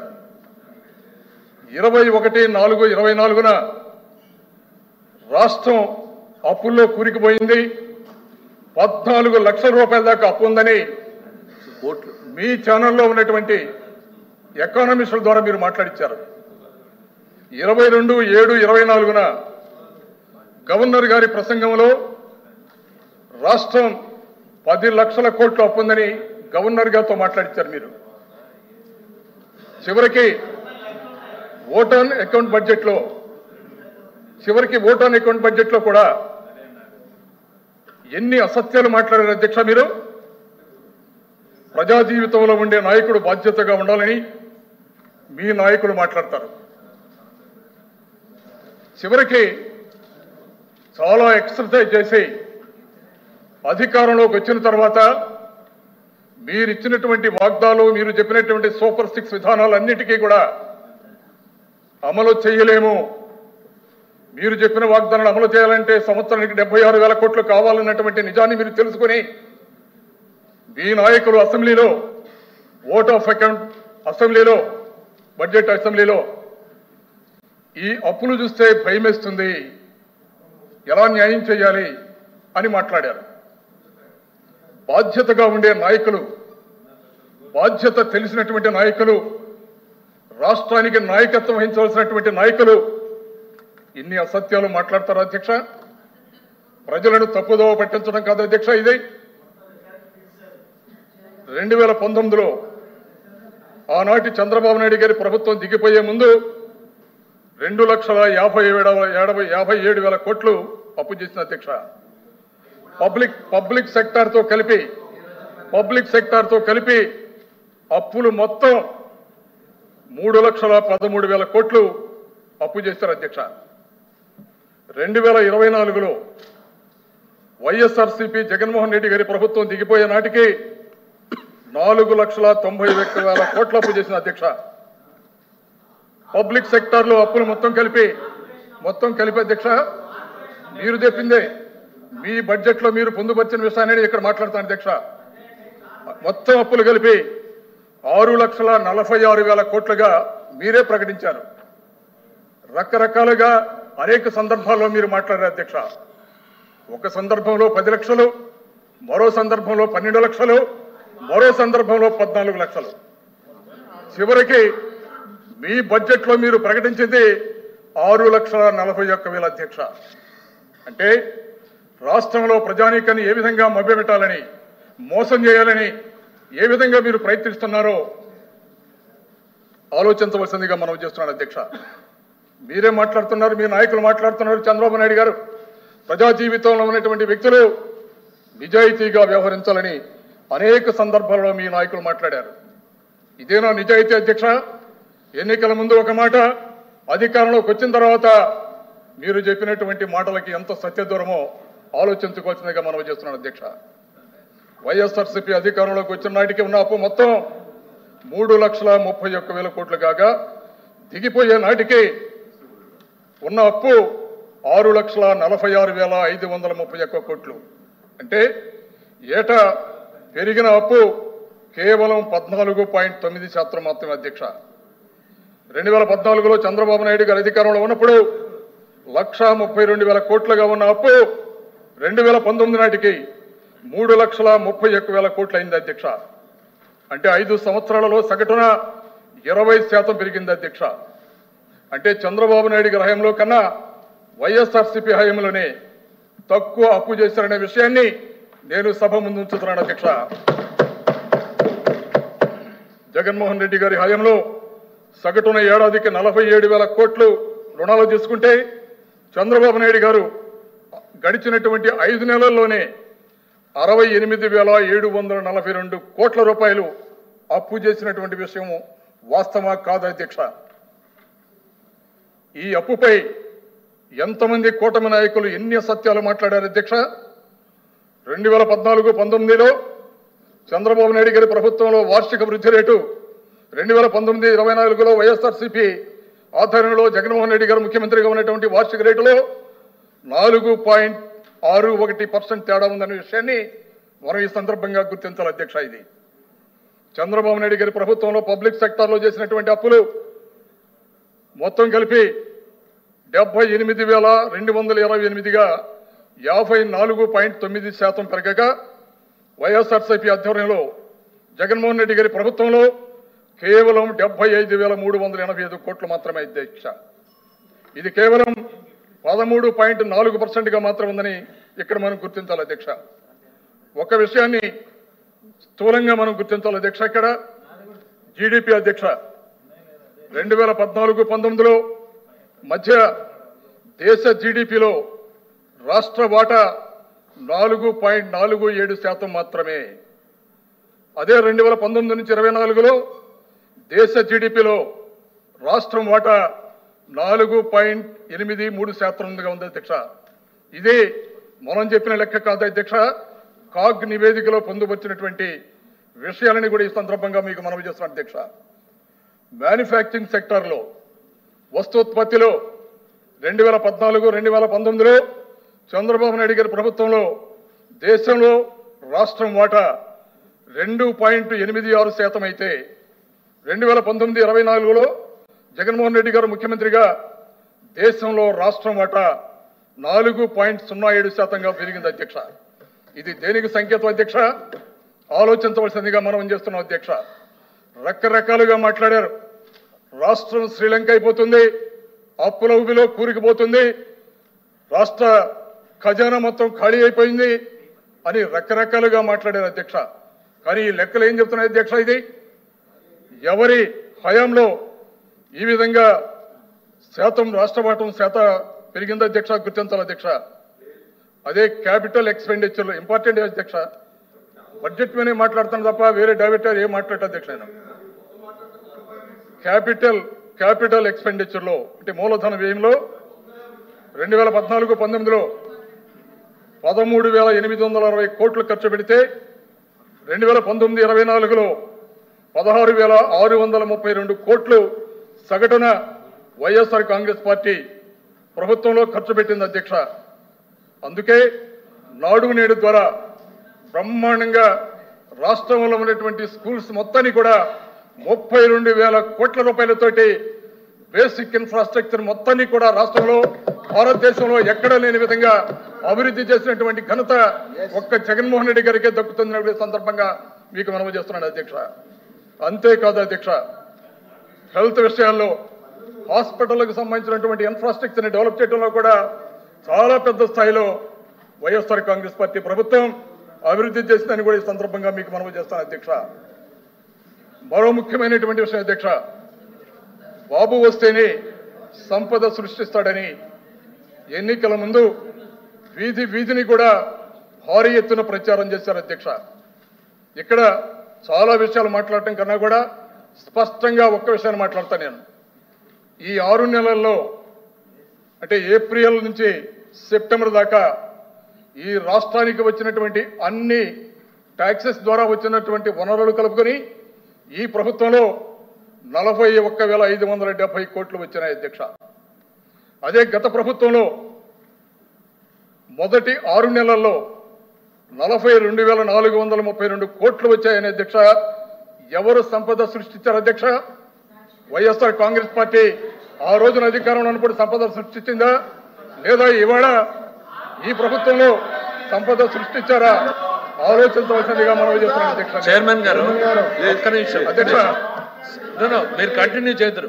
ఒక్క నిమిషం జస్ట్ క్లారిఫికేషన్ అధ్యక్ష. సభ్యులు చెప్పేది నేను జాగ్రత్తగా వింటున్నా అధ్యక్ష. వాస్తవ దూరమైన విషయాలు ఉన్నాయి, అవి నా రిప్లైలో చెప్తాను. కానీ సభ్యుడు బేసిక్ ఇన్ఫర్మేషన్ ప్రజలనెత్తిన ట్యాక్సులు వేసి వసూలు చేయడాన్ని కూడా గొప్పగా చెప్పుకుంటున్నటువంటి అధ్యక్ష. ఈ ప్రభుత్వంలో 41,000 కోట్లు వచ్చినాయి ఫిగరు. గత ప్రభుత్వంలో మేము 6 నెలల్లో 42,000 వసూలు చేశాము. ఇది సంపద సృష్టి కాదు సార్. ఇది సంపద సృష్టి కాదు, ప్రజల మీద భారాన్ని వేయడం సంపద సృష్టి అని అంటే కొత్త. అది రేపు డీటెయిల్డ్గా ఎక్స్ప్లెయిన్ చేస్తాం వాట్ ఈజ్ వెల్త్ క్రియేషన్ అనేటువంటి దాని మీద. I think now YSRCP needs a thorough clarification. ప్రభుత్వం నుంచి సంపద సృష్టి ఏంటి, ఆదాయాన్ని పెంచుకోవడం ఏంటి, ఈ రెండు భిన్నత్వాలు ఏంటి అనేటువంటిది కూడా రేపు చెప్తాను. దయచేసి సభని తప్పుదోవ పట్టించే మాటలు మాట్లాడొద్దు అనేటువంటి దానికోసమే నేను ఇంటర్ఫియర్ అయిన అధ్యక్ష. ప్లీజ్ రఘుబాబు గారు కంక్లూడ్ చేయండి. ఫైనాన్స్ మినిస్టర్ గారిని నేను కోరుతున్నాను. ఇది ట్యాక్స్ ద్వారా ప్రభుత్వానికి వచ్చినటువంటి ఆదాయం అని డిఫరెన్స్ నేను మాట్లాడిన అధ్యక్ష. సంపద సృష్టించడంలో బడ్జెట్ కేటాయింపుల్లో ఇన్ఫ్రాస్ట్రక్చర్ మీద కానివ్వండి, ప్రొడక్టివిటీ యాక్టివిటీ మీద కానివ్వండి, బడ్జెట్ కేటాయింపులు ఏ విధంగా జరిగాయని ప్రధానమైనటువంటి ఆలోచన అధ్యక్షం. అది ప్రొడక్టివిటీ యాక్టివిటీని డెవలప్ చేసుకోవడానికి సంపద సృష్టిస్తామని మీరు మాటకి మీ బడ్జెట్ కేటాయింపుల్లో ఎక్కడా పొందలేదని చెప్పడం మా ఉద్దేశం అధ్యక్ష. దాన్ని సహృదయంతో అర్థం చేసుకోండి అధ్యక్ష. మా ఉద్దేశం అదే అధ్యక్ష. అలాగే ఇక సూపర్ 6 హామీలు అధ్యక్ష. ఇది క్లియర్గా ఒక 5 నిమిషాల్లో నేను ముగిస్తాను అధ్యక్ష. సమయం అని మేము కోరుతున్నాం. యువగళం సూపర్ 6 హామీల్లో యువగళం చాలా ప్రధానమైనటువంటి అంశం అధ్యక్ష. ఎన్నికల ముందు రాష్ట్రంలో అన్ని ప్రాంతాలు తిరిగి 1,60,00,000 కుటుంబాలలో దాదాపు 1 కోటి మందికి, అంటే 14 సంవత్సరాల నుంచి 40 ఏళ్ల మధ్య ఉన్నవారు, వారికి నెలకి 3,000 చొప్పున సంవత్సరానికి 36,000 కోట్లు కావాలి అధ్యక్ష. కానీ బడ్జెట్లో మీరు కేటాయించింది కేవలం 0 మాత్రం అధ్యక్ష. మీ బడ్జెట్ అధ్యక్ష, నేను కొత్తగా మాట్లాడలేదు అధ్యక్ష, కేవలం మీ బడ్జెట్ బట్టి మాట్లాడుతాను. నేను మీ కేటాయింపులనే మాట్లాడతాను అధ్యక్ష. అధ్యక్ష లోకేష్ గారు. అధ్యక్ష, బాబు సూపర్ 6 లో మొదటి హామీ నాకు బాగా తెలుసు. 20 లక్షల ఉద్యోగాల కల్పన, నిరుద్యోగ యువకులకి నిరుద్యోగ భృతి. ఉద్యోగం రాకపోతే చాలా స్పష్టంగా బాబు సూపర్ 6 మొదటి హామీ అది అధ్యక్ష. మీ ప్రభుత్వం 5 సంవత్సరాల్లో ఒక్క డిఎస్సి ఏర్పాటు చేయలేదు అధ్యక్ష. మెగా డిఎస్సి మేము ఏర్పాటు చేస్తున్నాం. 16,000 మందికి ఉద్యోగాలు కల్పించే బాధ్యత నాది. దాంట్లో మీకు ఎలాంటి సందేహం అవసరం లేదు అధ్యక్ష. టీసీఎస్ తీసుకొచ్చాం, ఆసిలర్ మిత్తల్ తీసుకొచ్చాం. ఈ రోజు రిలయన్స్ ఇండస్ట్రీస్ 2,50,000 మందికి ఉద్యోగాలు కల్పించడానికి ఒప్పందం కూడా కుదిరించాం అధ్యక్ష. అది మా ప్రభుత్వంకు ఉన్న చిత్తశుద్ధి. 20 లక్షల ఉద్యోగాలు తప్పనిసరిగా ప్రభుత్వం ప్రైవేట్ రంగంలో కల్పించే బాధ్యత మేము తీసుకుంటాం. అధ్యక్ష, సభ్యులు మాట్లాడుతున్నప్పుడు, బడ్జెట్ మేము మాట్లాడుతున్నప్పుడు దయచేసి తమను నిన్న కూడా రిక్వెస్ట్ చేస్తాం అధ్యక్ష, మీరు ఈరోజు కూడా చెప్పండి అధ్యక్ష. నోట్ చేసుకోమని అధ్యక్ష, మంత్రులు మాకు అభ్యంతరులే. వాళ్ళు సమయం వచ్చినప్పుడు వాళ్ళు దానిపైన వచ్చి రిప్లై ఇమ్మన్నాడు అధ్యక్ష. అంతేగాని ఇంటరప్ట్ చేసి మాట్లాడడానికి సంబంధించిన కాదు అధ్యక్ష. వారు చెప్పింది ఏంటి, 20 లక్షల ఉద్యోగాలు ఇస్తున్నారు, లేకపోతే ఉద్యోగ వృత్తి ఇస్తున్నారు, నిరుద్యోగ వృత్తి ఇస్తున్నారు అని చెప్పారు. 20 లక్షలకి లేనప్పుడు మరి ఏ సంవత్సరం నుంచి ఇస్తారు? 5 సంవత్సరాలు అయిపోయిన తర్వాత వృత్తి ఇస్తారా, అయితే ఈ సంవత్సరం నుంచే ఇస్తారా? అది క్లారిఫికేషన్ కావాలి అధ్యక్ష. అదే ఆయన చెప్తుంది. 20 లక్షల మంది ఉద్యోగాలు ఇస్తారంటే ఎప్పుడు 20 లక్షలు? చైర్మన్ సార్, పెద్దలు చెప్పినట్టు డిబేట్కి వెళ్ళట్లేదు చైర్మన్ గారు. హలో, డిబేట్కి వెళ్ళట్లేదు సార్. మేము కూడా చాలా ఓపిక్గా సభ్యులు ఏం చెప్పినా కూడా నోట్ చేసుకునేటువంటి విషయాన్ని మేం చేసుకుంటున్నాం, అధికారులు చేసుకుంటున్నారు. వాటికి అప్రాపరియేట్ టైంలో రిప్లై చెప్పాలనేది మా ఆలోచన. కాకపోతే అధ్యక్ష, పూర్తిగా రాంగ్ మెసేజింగ్ పబ్లిక్ వెళ్ళేటప్పుడు ఇవాళ గతంలో లాగా సభ అనేటువంటిది 4 గోడల మధ్య లేదు, రిప్లై తర్వాత వారం రోజులకు రికార్డ్స్ పోవడం లేదు అధ్యక్ష. లైవ్ పోతుంది. లైవ్ పోయినప్పుడు చూసేటువంటి ప్రజానీకం దీన్ని మిస్అండర్స్టాండ్ చేసుకునే ప్రభావం ఉంది. మీడియా కూడా ప్రభావితమైపోయి రేపటికి రేపు ఏదో రాంగ్ న్యూస్ ప్రజెంట్ చేసే పరిస్థితి ఉందనుకున్నప్పుడు మాత్రమే ప్రభుత్వం సైడ్ నుంచి ఇంటర్ఫియరెన్స్ వస్తుంది తప్ప గత ప్రభుత్వం లాగా మేము ఇక్కడ కూర్చుని 5 నిమిషాలు మాట్లాడితే 10 నిమిషాలు ఇంటర్ఫియరెన్స్ చేసే ఆలోచన ఈ ప్రభుత్వానికి లేదు. ఈ హైయెస్ట్ ఈ 2 సభల్లో బహుశా అధ్యక్ష ప్రతిపక్షంలో నేనే ఎక్కువ ఉన్నాను కాబట్టి గవర్నమెంట్లో ఎట్లా ప్రతిపక్షంలో ఇబ్బందులు పెట్టారనేది నేను చూశాను. 3 నిమిషాలు మాట్లాడితే 5 నిమిషాలు ఇంటర్ఫియర్ చేసిన రోజులు ఉన్నాయి. రవీంద్ర గారు మాట్లాడుతున్నారు, ఓపిక్గా వింటాం. మేము ఒకటేందంటే పబ్లిక్కి టోటల్ రాంగ్ మెసేజింగ్ వెళ్తుంది అనుకున్న రోజు మాత్రమే ఇంటర్ఫియర్ అవుతున్నాం తప్ప otherwise will take note of everything. మంత్రి గారు ఓ పని చేయండి, ఇప్పుడు ఆ సభ్యుడు అయిపోయిన తర్వాత మీరు రిప్లై ఇవ్వండి. అంటే ఆ సభ్యుడు ప్రసంగం అయిపోయిన తర్వాత రిప్లై ఇవ్వండి. Okay okay. ఈ మాంజాలు వచ్చిన తర్వాత అందరికీ ప్రజలకు సమాచారం వెళ్ళిపోద్దని ఓ పని చేయండి, ప్రొసీజర్స్ మార్చండి. బిజెపి అడ్వైట్ కమిటీ పెట్టండి, సభ్యుడు మాట్లాడితే అంటే రిప్లై ఇవ్వడం, మళ్ళీ అయిన తర్వాత మళ్ళీ పెట్టండి. మేము వద్దలేదు. మంత్రి గారు చాలా వాల్యుబుల్ సజెషన్ ఇచ్చారు సార్. నేను చెప్తా సార్, సత్యనారాయణ గారు మంచి వాల్యుబుల్ సజెషన్ ఇచ్చారు.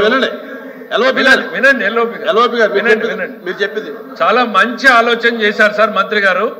ఆయన ఇదే సభలో మంత్రిగా ఇటువైపు ఉన్నప్పుడు జరిగినటువంటి 5 సంవత్సరాల రికార్డులు తీసి అదే సాంప్రదాయాన్ని పాటిద్దాం అధ్యక్ష. అదే సాంప్రదాయం. బికాజ్ ఆయన చాలా డెమోక్రసీ గురించి మాట్లాడుతున్నారు. అదే డెమోక్రటిక్ సంప్రదాయాన్ని గత 5 సంవత్సరాల్లో ఈ సభలో ఏం జరిగిందో అదే సాంప్రదాయాన్ని పాటిద్దాం అధ్యక్ష. ఒక్క డీవియేషన్ కూడా మళ్ళీ మేము మిమ్మల్ని అడగం అధ్యక్ష. Okay, please please please Raghubabu గారు. Sir sir sir please sit down. Raghubabu గారు మీరు కంక్లూడ్ చేయండి. అధ్యక్ష, మీరు కంక్లూడ్ చేయాలి. వాస్తవాలు వినటానికి కొంచెం ఇబ్బందిగా ఉన్నా ప్లీజ్ కంక్లూడ్. బడ్జెట్ మీద మాట్లాడతా అధ్యక్ష. కంక్లూడ్ చేయండి. బడ్జెటే మీరు ఒక్కడే కాదు మాట్లాడేది, చాలా సభ్యులు ఉన్నారు. కొన్ని వాస్తవాలని మాట్లాడవలసినటువంటి బాధ్యత కూడా మాకుంది అధ్యక్ష. 2014 నుంచి 2019 దాకా ఆ రోజు చంద్రబాబు నాయుడు గారు ముఖ్యమంత్రిగా ఉండి విశాఖపట్నంలో 3 పార్ట్నర్షిప్ సమ్మిట్లు జరిపారు అధ్యక్ష. ఆ 3 పార్ట్నర్షిప్ సమ్మిట్లో 30 లక్షల ఉద్యోగాలు వస్తున్నాయి, రాష్ట్రంలో నిరుద్యోగులందరినీ కూడా ఉద్యోగస్తులు చేయబోతున్నామని టంకా కొట్టి మాట్లాడే విషయాన్ని మళ్ళీ మనవి చేస్తున్నాను అధ్యక్ష. 5 సంవత్సరాలలో ఎన్ని ఉద్యోగాలు ఇచ్చేస్తారు అధ్యక్ష? ఇవాళ మళ్ళీ కొత్తగా సంపద సృష్టించి 20 లక్షల ఉద్యోగాలు ఇస్తామని మాట్లాడుతున్నారు అధ్యక్ష. దీని మీద ప్రభుత్వాన్ని ప్రశ్నించవలసినటువంటి బాధ్యత ఇవాళ రాష్ట్రంలో ఉన్నటువంటి వైఎస్ఆర్ కాంగ్రెస్ పార్టీ తరఫున రాష్ట్ర ప్రజానీకానికి ఉందని ఈ సందర్భంగా మనవి చేస్తున్నాను అధ్యక్ష. నేను తల్లికి వందనం. ప్లీజ్ ముగించాలి. తల్లికి వందనం అధ్యక్ష. మీరు ముగించాలి. మీరు కంక్లూడ్ వెళ్లే ప్రతి విద్యార్థికి అధ్యక్ష మీరు ముగించండి. ముగిస్తున్నాను అధ్యక్ష. ఒక 5 నిమిషాలు టైం ఉండదు. ఇంకా 5 నిమిషాలు ఉండదండి. మీరు ఇందాక 5 నిమిషాలు అయిపోయింది. నెక్స్ట్ కి వెళ్తాం. నేను ఏ విషయాలు ముగించాలి అధ్యక్ష? మీరు ముగించాలి. నేనే మాట్లాడతాను అధ్యక్ష. దయచేసి ముగించాలి.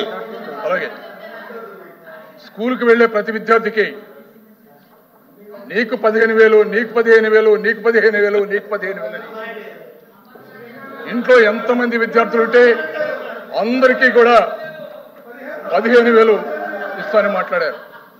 అంటే దాదాపు 84 లక్షల మంది విద్యార్థులుంటే 12,000 కోట్ల అవసరం అధ్యక్ష వాళ్ళకి. కానీ బడ్జెట్లో ప్రకటించింది కేవలం 5,387 కోట్లు మాత్రం అధ్యక్ష. దీనికి సమాధానం కావాలి అధ్యక్ష. అలాగే ప్రతి రైతుకు ఏడాదికి 20,000 ఆర్థిక సహాయం చేస్తారని మాట్లాడారు. ఈ రోజు రాష్ట్రంలో ఉన్నటువంటి రైతాంగం 53.58 లక్షల మంది. అంటే దాదాపు ఈ రాష్ట్రంలో ఉన్నటువంటి రైతాంగాన్ని మొత్తానికి ఇవ్వాలంటే 10,716 కోట్లు కావాలి అధ్యక్ష. మంత్రి గారు ప్లీజ్. ఇండస్ట్రీస్ అన్ని కూడా బారిపోయినాయి. ప్లీజ్ ప్లీజ్ ముగించండి రవిబాబు గారు. రాష్ట్రంలో ఉన్నటువంటి ప్రతి మహిళకు ఏడాదికి 18,000 రూపాయలు, సుమారు 1,80,00,000 మంది మహిళలు రాష్ట్రంలో ఉన్నారు. 18,000 చొప్పున 32,400 కోట్ల రూపాయలు అవసరం అధ్యక్ష. ప్లీజ్ ముగించండి అధ్యక్ష. ఎన్నికల ముందు చెప్పిన దానికి ఈ బడ్జెట్ లో ప్రవేశపెట్టిన దానికి ఉన్న వ్యత్యాసాన్ని, ఏ విధంగా రాష్ట్రంలో ఉన్నటువంటి ప్రజానీకాన్ని మోసం చేస్తూ ఈ బడ్జెట్ ను ప్రవేశపెట్టి రాష్ట్ర ప్రజానీకం మీద రుద్దబోతున్నారో స్పష్టంగా చెప్తున్నాం అధ్యక్ష. Okay please please. ఉచిత గ్యాస్ సిలిండర్లు అధ్యక్ష. ప్లీజ్ కూర్చోండి. రాష్ట్రంలో 1,54,00,000. మీ టైం అయింది, కూర్చోండి ప్లీజ్. రఘుబాబు గారు ప్లీజ్ కూర్చోవాలి. నెక్స్ట్ యనమల రామకృష్ణుడు గారు మీరు కూర్చోండి. ప్లీజ్ ప్లీజ్ కూర్చోండి. ప్లీజ్ కూర్చోండి. క్లోజ్ చేయండి సార్. 1 మినిట్లో క్లోజ్ చేయండి. మీరు 1 మినిట్లో క్లోజ్ చేయాలి. అంతేకాదు అధ్యక్ష, అనేక రకరకాలైనటువంటి హామీలు ఇచ్చారు. ఏటా జాబ్ క్యాలెండర్ పెడతామని, లేదు బీసీ డిక్లరేషన్ ద్వారా లక్షలాదిని ఖర్చు చేస్తామన్నారు, లేదు అంగన్వాడీలకి సుప్రీంకోర్టు తీర్పు ప్రకారం గ్రాట్యుటీ అమలు చేస్తామన్నారు, లేదు ఆశా వర్కర్లకి కనీస వేతనం అన్నారు, లేదు విద్యార్థుల కళలకు రెక్కల పథకం ద్వారా రుణాలు అన్నారు, లేదు ఉద్యోగులు పెన్షనర్లు అధికారంలోకి వచ్చిన తర్వాత వెంటనే ప్రభుత్వ ఉద్యోగులకు క్లోజ్ చేస్తాను. క్లోజ్ చేయాలి. మొత్తం చదివిన తర్వాత క్లోజ్ చేయండి అని చెప్పినప్పుడు వినాలి. బ్రీఫ్ చేయండి. ఈ విధంగా అధ్యక్ష వాలంటీర్లకు గౌరవ వేతనం 5,000 నుంచి 10,000 పెంచుతున్నారు. లేదు అధ్యక్ష, మీరు క్లోజ్ చేయండి సార్. క్లోజ్ చేస్తాను అధ్యక్ష. క్లోజ్ చేస్తాను అధ్యక్ష. ఎస్సీ, ఎస్టీ, బీసీ మైనార్టీలకు 50 సంవత్సరాలకే పెన్షన్ అన్నారు. బడ్జెట్ లో లేదు. ప్లీజ్ ప్రతి ఆటో డ్రైవర్, టాక్సీ డ్రైవర్, ప్రతి హెవీ లైసెన్స్ రామకృష్ణుడు గారు మీరు కూర్చోండి. రాంభూపాల్ రెడ్డి గారు మీరు కూర్చోండి. రాంభూపాల్ రెడ్డి గారు మీరు కూర్చోండి. అరే మీరు ఇంటర్వ్యూ అవుతారు ఎందుకండి? అరే మీరు ఇంటర్వ్యూ అవుతారు ఎందుకో? కూర్చోండి. మీరు కూర్చోండి. రాంభూపాల్ రెడ్డి గారు ప్లీజ్ ప్లీజ్. రామకృష్ణుడు గారు మీరు మీరు మాట్లాడండి ప్లీజ్ ప్లీజ్. మీరు కూర్చోండి. రాంభూపాల్ రెడ్డి గారు అదే మీకేం అవసరం అండి? రాంభూపాల్ రెడ్డి గారు మంత్రులు ఉన్నారు, ఇంటర్వ్యూ అవుతున్నారు. మీరు సభ్యుడిగా మీరు ఇంటర్వ్యూ అయితే అన్ని సభ్యులు కూడా ఇంటర్వ్యూ అవుతారు. Please please please please please conclude. Okay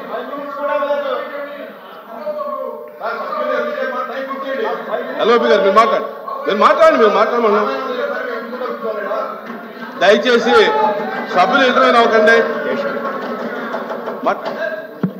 అధ్యక్ష, ఈ రోజున రెండో రోజు బడ్జెట్ మీద చర్చ జరుగుతున్నటువంటి సందర్భంలో అవకాశం కల్పించినట్టు మీకు నా ధన్యవాదాలు. మెంబర్స్ ఏ విధంగా మాట్లాడినా, అదేవిధంగా హౌస్ ఏ విధంగా స్పందించినప్పుడు కూడా మనకి కొన్ని ఆర్గనైజేషన్స్ ఉన్నాయి. ఆర్గనైజేషన్ కూడా ఇండిపెండెంట్ కాన్స్టిట్యూషనల్ ఆర్గనైజేషన్స్. ఆ ఆర్గనైజేషన్స్ ఇచ్చినటువంటి రిపోర్ట్ కానీ చూసుకుంటే మొన్నటి వరకు రూలింగ్లో ఉన్నటువంటి మెంబర్స్ అంతా కూడా కొద్ది నిజాలు కూడా వాస్తవాలు కూడా తెలుస్తాయి అధ్యక్ష. నిన్ననే పెట్టారు హౌస్లో ఈ కాగ్ రిపోర్ట్. అప్పుల గురించి గౌరవ సభ్యులు చాలా చెప్పారు. ఈ కాగ్ రిపోర్ట్లో చూసుకుంటే ఏ విధంగా అప్పులు పెరిగాయి అనేటువంటిది మనకు అర్థమవుతుంది అధ్యక్ష. నేను చెప్తాను ఒకటి మీరు సరైన సమయం ఇస్తే అక్కడ పెట్టే మాట్లాడేటప్పుడు తెచ్చి పెడతామండి. ఈ రిపోర్ట్ చెప్తాను అధ్యక్ష. గత 5 సంవత్సరాల ప్రభుత్వంలో సార్ అప్పుల గురించే నిన్న చర్చించారు. వీళ్ళ సాక్షిలో కూడా జగన్మోహన్ రెడ్డి గారు హౌస్లోకి రాకపోయినప్పుడు కూడా సాక్షి వాళ్ళ సొంత మీడియాని పెట్టుకుని మొత్తం అప్పుల గురించి చాలా ఘనంగా చెప్పుకున్నాడు అధ్యక్ష. మా గురించి ఘనంగా చెప్పాడు, ఆయన ఏమి తప్పులు చేయలేదు అన్నట్టుగా చెప్పాడు. ఇది సాక్షి పేపర్. అసలు నేను ఒకటే అడుగుతున్నాను ఈనాటి ప్రతిపక్షాన్ని. కాగ్ ఆడిట్ చేసేటప్పుడు కొన్ని లూప్ హోల్స్ అన్ని పట్టుకున్నప్పుడు మీరు సరి అయినటువంటి ఇన్ఫర్మేషన్ ఇవ్వడం లేదంటే కాగ్ చెప్పినప్పుడు మీరు ఎందుకు సమాధానం చెప్పలేకపోయింది ఆనాటి ప్రభుత్వం అని అడుగుతున్నారు అధ్యక్ష. ఎంచేతంటే కాగ్ అనేటువంటిది వాళ్ళకి అకౌంట్స్ సబ్మిట్ చేస్తే వాళ్ళు ఆడిట్ చేసి మనకు చెప్తారు. నిన్న పెట్టారు ఇక్కడ రిపోర్ట్స్ అన్నీ కూడా. కొన్ని రిపోర్ట్స్లో కాగ్ చాలా స్పష్టంగా చెప్పింది ఆఫ్ బడ్జెట్ బారోయింగ్స్ కూడా దీంట్లో కలపాలని. ఇప్పుడు ఈ నిన్న ఇచ్చినటువంటి కాగ్ రిపోర్ట్లో ఆఫ్ బడ్జెట్ బారోయింగ్స్ కానీ ఏ బారోయింగ్స్ అయినప్పుడు కూడా వాటి మీద కూడా ఇంట్రెస్ట్ ప్రిన్సిపల్ అమౌంట్ రాష్ట్ర ప్రభుత్వమే భరాయించాలంటున్నారు. అంటే రాష్ట్ర ప్రభుత్వం యొక్క interest payment, public debt payment ఎంత అవుతుందో మనకి అర్థమవుతుంది దిశ. ఆ విధంగా ఫైనాన్షియల్గా ఎకనామికల్గా ఒక గత 5 సంవత్సరాల్లో ఒక క్రైసిస్ వచ్చింది. ఆ క్రైసిస్ నుంచి ఆదుకోవడం అనేటువంటిది గత ప్రభుత్వానికి చేత కాలేదు. ఏం చేతంటే అందుకనే ప్రజలు కూడా సరైన గుణపాఠం చెప్పి ఎక్కడ కూర్చోవాలో అక్కడ కూర్చోబెట్టారు వాళ్ళు. అంచేత ఈరోజు మనం స్టాటిస్టిక్స్ కాదు మనం చెప్పడం కాదు, మీరు ఒక్క ఫిగర్ చెప్తారు, నేను ఒక ఫిగర్ చెప్తాను. కానీ బుక్స్లో ఉండేటువంటి ప్రభుత్వం ఆనాడు ప్రభుత్వం ఇచ్చినటువంటి బుక్స్ కానీ, ఆనాడు వేరియస్ రిపోర్ట్స్ కానీ, ఆనాడు ఇచ్చినటువంటి కాగ్ రిపోర్ట్లు కానీ ఎలా చూసినప్పటికీ కూడా మనం చూస్తే అధ్యక్ష దాదాపు గత ప్రభుత్వంలో మనం చూస్తే 11 కోట్ల నుంచి 14 లక్షల కోట్లు అప్పు చేశారు గవర్నమెంట్ గత 5 సంవత్సరాల్లో. సరే అప్పు అనేది సహజంగా ప్రతి ప్రభుత్వం చేస్తుంది, కానీ రీజనబుల్గా చేస్తారు వీళ్ళు. ఫిగర్ చెప్తాను ఎల్ఓపి గారు. అప్పు చేసినటువంటి అమౌంట్ దేనికి ఖర్చు పెట్టారు మీరు అనేటువంటిది ఎక్కడా స్పెసిఫిక్గా లేదు. ఎంచేతంటే రెవెన్యూ ఎక్స్పెండిచర్ విపరీతంగా పెరుగుతూ ఉంటే ఆ రెవెన్యూ ఎక్స్పెండిచర్కే అప్పులో ఉన్నటువంటి 51% వెళ్ళిపోతుంది. కొంత అప్పులు తీర్చడానికి పోతుంది. కేవలం మిగిలేది జస్ట్ సింగిల్ డిజిట్ మిగులుతుంది అప్పులు తెచ్చిన దాంట్లో. ఆ సింగిల్ డిజిట్ తోటి ఇందాక క్యాపెక్స్ గురించి చెప్పారు, క్యాపిటల్ ఎక్స్పెండిచర్ గురించి చెప్పారు ఆ సభ్యులు. క్యాపిటల్ ఎక్స్పెండిచర్కి ఎక్కడ డబ్బు వచ్చిందంటే ఎక్కడా లేదు. భారతదేశంలో ఉండేటువంటి రాష్ట్రాలన్నింటిలో లోయెస్ట్ క్యాపెక్స్ ఏదంటే ఆంధ్రప్రదేశ్ అధ్యక్ష గత 5 సంవత్సరాల్లో. ఇవన్నీ మనం చెప్పే కాదు, government of India RBI reports ఉన్నాయి, గవర్నమెంట్ ఆఫ్ ఇండియా పేపర్స్ ఉన్నాయి, కాగ్ ఉంది, ఇవన్నీ ఉన్నాయి. ఈ విధంగా చూస్తే వీరు చెప్పేది, సభ్యులు చెప్పేది ఒకటి చెప్తున్నారు. అప్పుల్లో చాలా రకాలు ఉంటాయి అధ్యక్ష, ఒకే రకం కాదు అప్పులు. ఎంచేతంటే అప్పులు వివిధ రకాలు మనం చూడవలసినటువంటి అవసరం ఉంటుంది. ఎంచేతంటే వీళ్ళు చెప్పేది బడ్జెటెడ్ ఫిగర్ ఒకటే అప్పులు చెప్తూ ఉంటారు జనరల్గా వీళ్ళు కానీ ఇది కానీ. దాన్నే ఓపెన్ మార్కెట్ బారోయింగ్స్ అంటాం. ఓపెన్ మార్కెట్ బారోయింగ్స్ ఇప్పటికి చూస్తే పర్సెంటేజ్ టు జిఎస్డిపి చూస్తే అధ్యక్ష 2019-20లో 31% ఉంటే ఇప్పుడు 2023-24 నిన్న పెట్టినటువంటి కాగ్ రిపోర్ట్లో 34%. అంటే ఎంత పెరిగింది అధ్యక్ష? 31 నుంచి 34 అంటే 3% అప్పులు పెరిగాయి. 3% జిఎస్డిపిలో 3% అప్పులు పెరిగాయి. అంటే ప్రత్యేకంగా చూస్తే వీళ్ళు ఇచ్చినటువంటి ఫిగరు అంటే బడ్జెట్లో ఇంకా 60,000-70,000 కలుస్తుంది అధ్యక్ష. 4,86,151 కోట్లు అనేటువంటిది 1,00,000 కోట్లు తెలుస్తుంది అధ్యక్ష. ఇంత అమౌంట్ ఇది ఓన్లీ ఓఎంబి అంటే budgeted amount, open market borrowings అంటాం దీన్ని. ఇది కాకుండా గత ప్రభుత్వంలో చేసినటువంటి అప్పుల భారం ఎంతవరకు ఉందంటే ఆఫ్ బడ్జెట్ బారోయింగ్స్ దాదాపు చూస్తే నిన్న నేను ఎక్కడో చూశాను అధ్యక్ష బుక్లో 2,28,000 కోట్ల రూపాయలు ఆఫ్ బడ్జెట్ బారోయింగ్స్ అయ్యాయి. అంటే గ్యారంటీస్ తీసుకున్నారు. గ్యారంటీస్ కూడా వీళ్ళు మార్చేశారు. యాక్చువల్గా రెవెన్యూ రిసీట్స్లో 8%, 90% కంటే ఎక్కువ తీసుకోవడానికి లేదు అప్పు ఎఫ్ఆర్బిఎం యాక్ట్ ప్రకారంగా. అటువంటిది 90% ఏమో 180% చేశారు. అంటే అప్పు తీసుకోవడానికి ఫెసిలిటేట్ చేశారు. మనం ఉన్నటువంటి తెలుగుదేశం ప్రభుత్వంలో ఉన్నటువంటి రూల్స్ ప్రకారంగా 90% ఆఫ్ టోటల్ రెవెన్యూ రిసీట్లో తీసుకోవాలి. అట్లా తీసుకోలేదు వీళ్ళు. అంటే వీళ్ళు అప్పులకి ఎక్కువగా వెళుతున్నారనే దానికి సందర్భం ఏంటంటే 90%ది 180% చేశారు. అంటే వాళ్ళ చేతిలో ఉంది కాబట్టి ఇక్కడ పర్సంటేజ్ పెంచుకున్నారు. అంటే రెవెన్యూ రిసీట్స్ ఏమో తగ్గిపోతున్నాయి, అప్పులు పెరుగుతున్నాయి. తెచ్చినటువంటి అప్పులు అభివృద్ధి ఖర్చు పెట్టలేదు. అభివృద్ధి ఖర్చు పెట్టింది ఒక క్యాపిటల్ ఎక్స్పెండిచర్లోనే తెలుస్తుంది. మిగతా అంతా కూడా నాన్ డెవలప్మెంట్, నాన్ ప్రొడక్టివ్ ఎక్స్పెండిచర్కే పోతుంది అధ్యక్ష. అంచేత ఓఎంబిబి ఆఫ్ బడ్జెట్ బారోయింగ్స్ ఒకటి, వేజ్ అండ్ మీల్స్ వీళ్ళు దాదాపు 2 లక్షల చిల్లర వేజ్ అండ్ మీల్స్ ఇచ్చారు. వేజ్ అండ్ మీల్స్ కూడా అప్పే అధ్యక్ష. ఎంచేతంటే అప్పు కడతారు వేజ్ అండ్ మీల్స్లో కూడా. ఎందుకంటే అప్పుడు చేబోతుల కింద వాడుకుంటారు కాబట్టి దానికి దాదాపు నాకు లాస్ట్ ఇయర్ వరకు చూస్తే 160 కోట్ల వరకు కూడా అప్పు కట్టారు వీళ్ళు, అంతా ఇంట్రెస్ట్ కట్టారు. అదేవిధంగా అధ్యక్ష ఓడి దాదాపు 60,000 తెచ్చారు. ఓడి కానీ వేజ్ అండ్ మీన్ కానీ చూస్తే ఎవ్రీ ఆల్టర్నేటివ్ డే ఓడికి వేజ్ అండ్ మీన్స్కి వెళ్ళింది గత 5 సంవత్సరాల ప్రభుత్వంలో కూడా. అంచేత అవి కూడా డేంజరస్ ఫైనాన్షియల్ పారామీటర్స్లో ఓడి కానీ వేజ్ అండ్ మీన్స్ కానీ వెళ్ళడం రీజనబుల్గా వెళ్ళాలి. కానీ వాళ్ళు ఎక్కువ అవ్వడంతో మీకు ఇవన్నీ కూడా అప్పుల కింద వచ్చాయి. తర్వాత బిల్స్ పెండింగ్గా ఉన్నాయి. దాదాపు 1,30,000 కోట్లు బిల్స్ పెండింగ్గా ఉన్నాయి వేళ. ఆ బిల్స్ కూడా దీంట్లోకి వస్తాయి. ఏం చేద్దంటే ఆ బిల్స్ రేపు పే చేయాలి. ఎవరు పే చేస్తారు అధ్యక్ష? మేము గవర్నమెంట్లోకి వచ్చారు కాబట్టి తెలుగుదేశం పార్టీ, ఇదే కూటమి ప్రభుత్వం వచ్చింది కాబట్టి కూటమి ప్రభుత్వం చేయాలి. ఎవరు అమౌంట్ పే చేయాలి? జగన్మోహన్ రెడ్డి గారి ప్రభుత్వంలో చేసినటువంటి అమౌంట్లన్నీ కూడా ఇప్పుడు పే చేయాలి. ఆ పే చేసే విధంగానే వాళ్ళు ఆ బిల్స్ కూడా నాన్ పెండింగ్గా పెట్టారు. యూజువల్గా ప్రతి సంవత్సరం అధ్యక్ష, ప్రతి సంవత్సరం నేను ఫైనాన్స్ మినిస్టర్కి ప్రతి సంవత్సరం 20,000, 15,000, 12,000 కోట్లు క్యారీ ఫార్వర్డ్ అవుతుంది. అంటే లాస్ట్ క్వార్టర్లో అమౌంట్ క్యారీ ఫార్వర్డ్ చేస్తారు, చేయలేదు ఆ అమౌంట్ కట్టాలి. అదేవిధంగా నాన్ గ్యారంటీ లోన్స్ అని ఉంటాయి అధ్యక్ష. నాన్ గ్యారంటీ లోన్స్ కూడా భారీగా తెచ్చారు. అదేవిధంగా ఇంట్రెస్ట్ ఫ్రీ లోన్స్ ఉంటాయి, ఇంట్రెస్ట్ ఫ్రీ లోన్స్ కూడా తెచ్చారు వీళ్ళు. అదేవిధంగా ఈ విధంగా మొత్తం అంతా చూసుకుంటే ఇంట్రెస్ట్ ఫ్రీ లోన్ కానీ మొత్తం ఈ 5-6 కేటగిరీస్లు తీసుకుంటే అధ్యక్ష నా లెక్క ప్రకారంగా అదేవిధంగా సిఏజీ వాళ్ళు కానీ మిగతా వాళ్ళు కానీ ఎంచేతంటే సిఏజీకి వీళ్ళు ఇవ్వలేదు, అడిగారు details. Of budget borrowing details ఇమ్మంటే 2 times సిఏజీ అడిగింది. అంటే కాన్స్టిట్యూషనల్ బాడీ అడిగితే కూడా వీళ్ళు ఇవ్వలేదు. ఇవ్వకపోవడం ఎందుకంటే ఎందుకు దాచిపెట్టాలి అధ్యక్ష? ప్రతి ఒక్క పైసా పబ్లిక్ ఎక్స్పెండిచర్ ఆడిట్ చేయించవలసినటువంటి బాధ్యత ప్రభుత్వం మీద ఉంటుంది. ఆడిట్ చేసేటువంటి బాధ్యత వాళ్ళకు ఉంటుంది.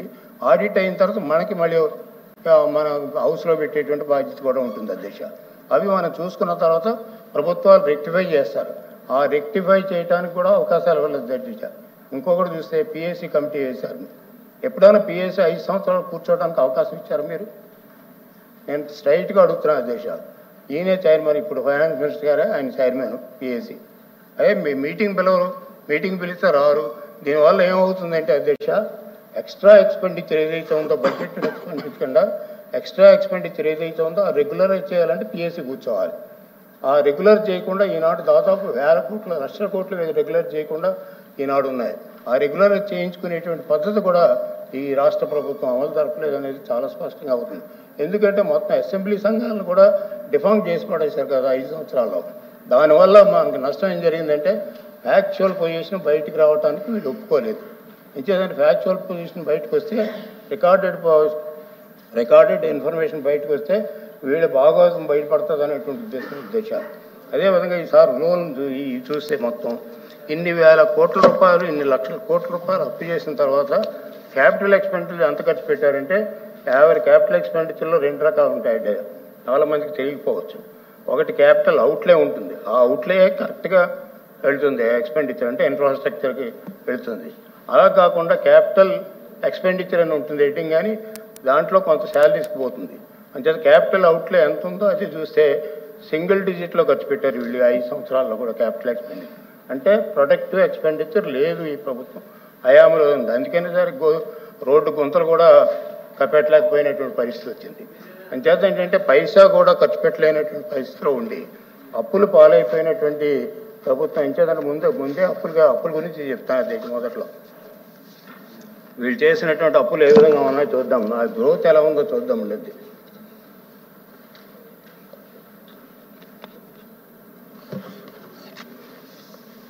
ఇవి చెప్పినవి కాకుండా వీళ్ళు అప్పులు తెచ్చినవి ఒకటి చూస్తే అధ్యక్ష, నేను చెప్పాను దగ్గర 14 లక్షల కోట్లు అప్పు ఉంటుంది అనేటువంటి ఎస్టిమేషన్. ఇది చూస్తే ఈ బారోయింగ్స్ వితరంగా ఖర్చు పెట్టినప్పుడు జనరల్గా ఏంటంటే క్యాపిటల్ ఎక్స్పెండిచర్ కూడా పెరగాలి. క్యాపిటల్ ఎక్స్పెండిచర్ పెరగలేదు, ఇంకా తరిగిపోయింది అధ్యక్ష. బాగా అంతకుముందు 5 సంవత్సరాల కంటే మొన్న 5 సంవత్సరాలకే తగ్గిపోయింది. అవన్నీ కూడా చూస్తే మీకు 9% ఆఫ్ జిఎస్టీగా మాత్రమే క్యాపిటల్ ఎక్స్పెండిచర్ చేశారు వీళ్ళు. దాంట్లో క్యాపిటల్ అవుట్లే ఇంకా తక్కువ ఉంటుంది అధ్యక్ష. ఈ విధంగా అభివృద్ధి లేకపోవడం వల్ల కూడా వీళ్ళు మరి అపోజిషన్ బెంచెస్కి వెళ్ళేటువంటి పరిస్థితి వచ్చింది అధ్యక్ష. ఒక్కసారి పేజ్ 14 చూస్తే అధ్యక్ష, నిన్న పెట్టిన budget books, budget in brief, budget at a glance అని ఉంటుంది అధ్యక్ష. దీంట్లో open market borrowings growth rate 5 సంవత్సరాల్లో అధ్యక్ష 33%. అంటే యావరేజ్ మీద 5 సంవత్సరాల్లో సంవత్సరానికి 33% యావరేజ్ మీద ఓపెన్ మార్కెట్ బారోయింగ్స్ తెచ్చారు. మీ ఆ బుక్లోనే ఉంటాయి, ఫిగర్ చూసుకోండి అధ్యక్ష.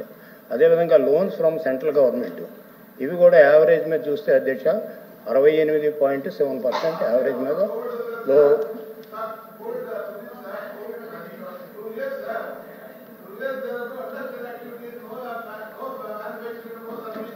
Okay okay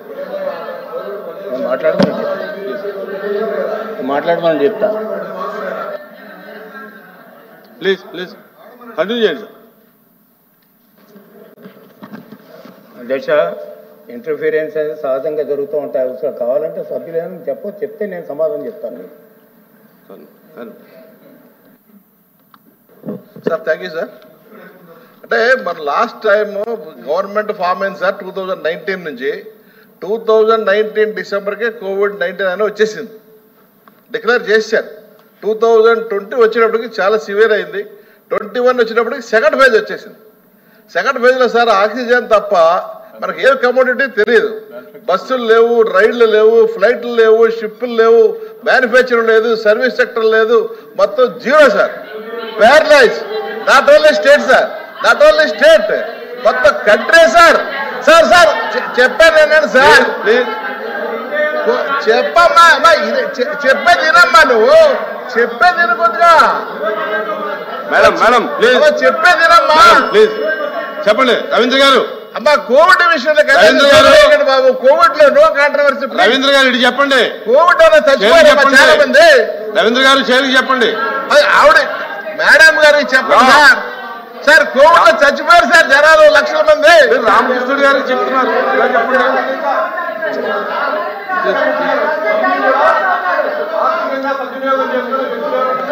please please. Okay, కూర్చోమన్నా. కూర్చోండి కూర్చోండి కూర్చోండి కూర్చోండి. దయచేసి సభ్యులకి ఇది మనవి.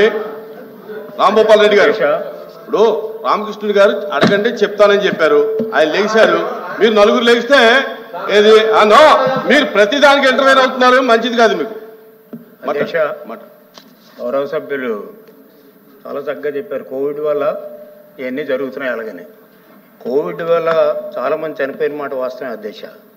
కోవిడ్ వల్ల వాళ్ళు చనిపోవడమే కాకుండా మన రాష్ట్రంలో యొక్క ఫైనాన్షియల్ సిస్టమ్ కూడా చనిపోయింది అధ్యక్ష కోవిడ్ వల్ల. ఏం చేద్దంటే దానికి కారకులు లేకపోతే కోవిడ్ ఎక్కడి నుంచో వచ్చింది మళ్ళీ చంపేసింది అంటున్నారు.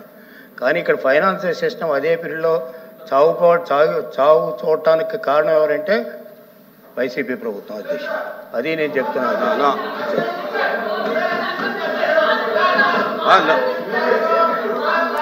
ప్లీజ్ ప్లీజ్ అధ్యక్ష. Madam please.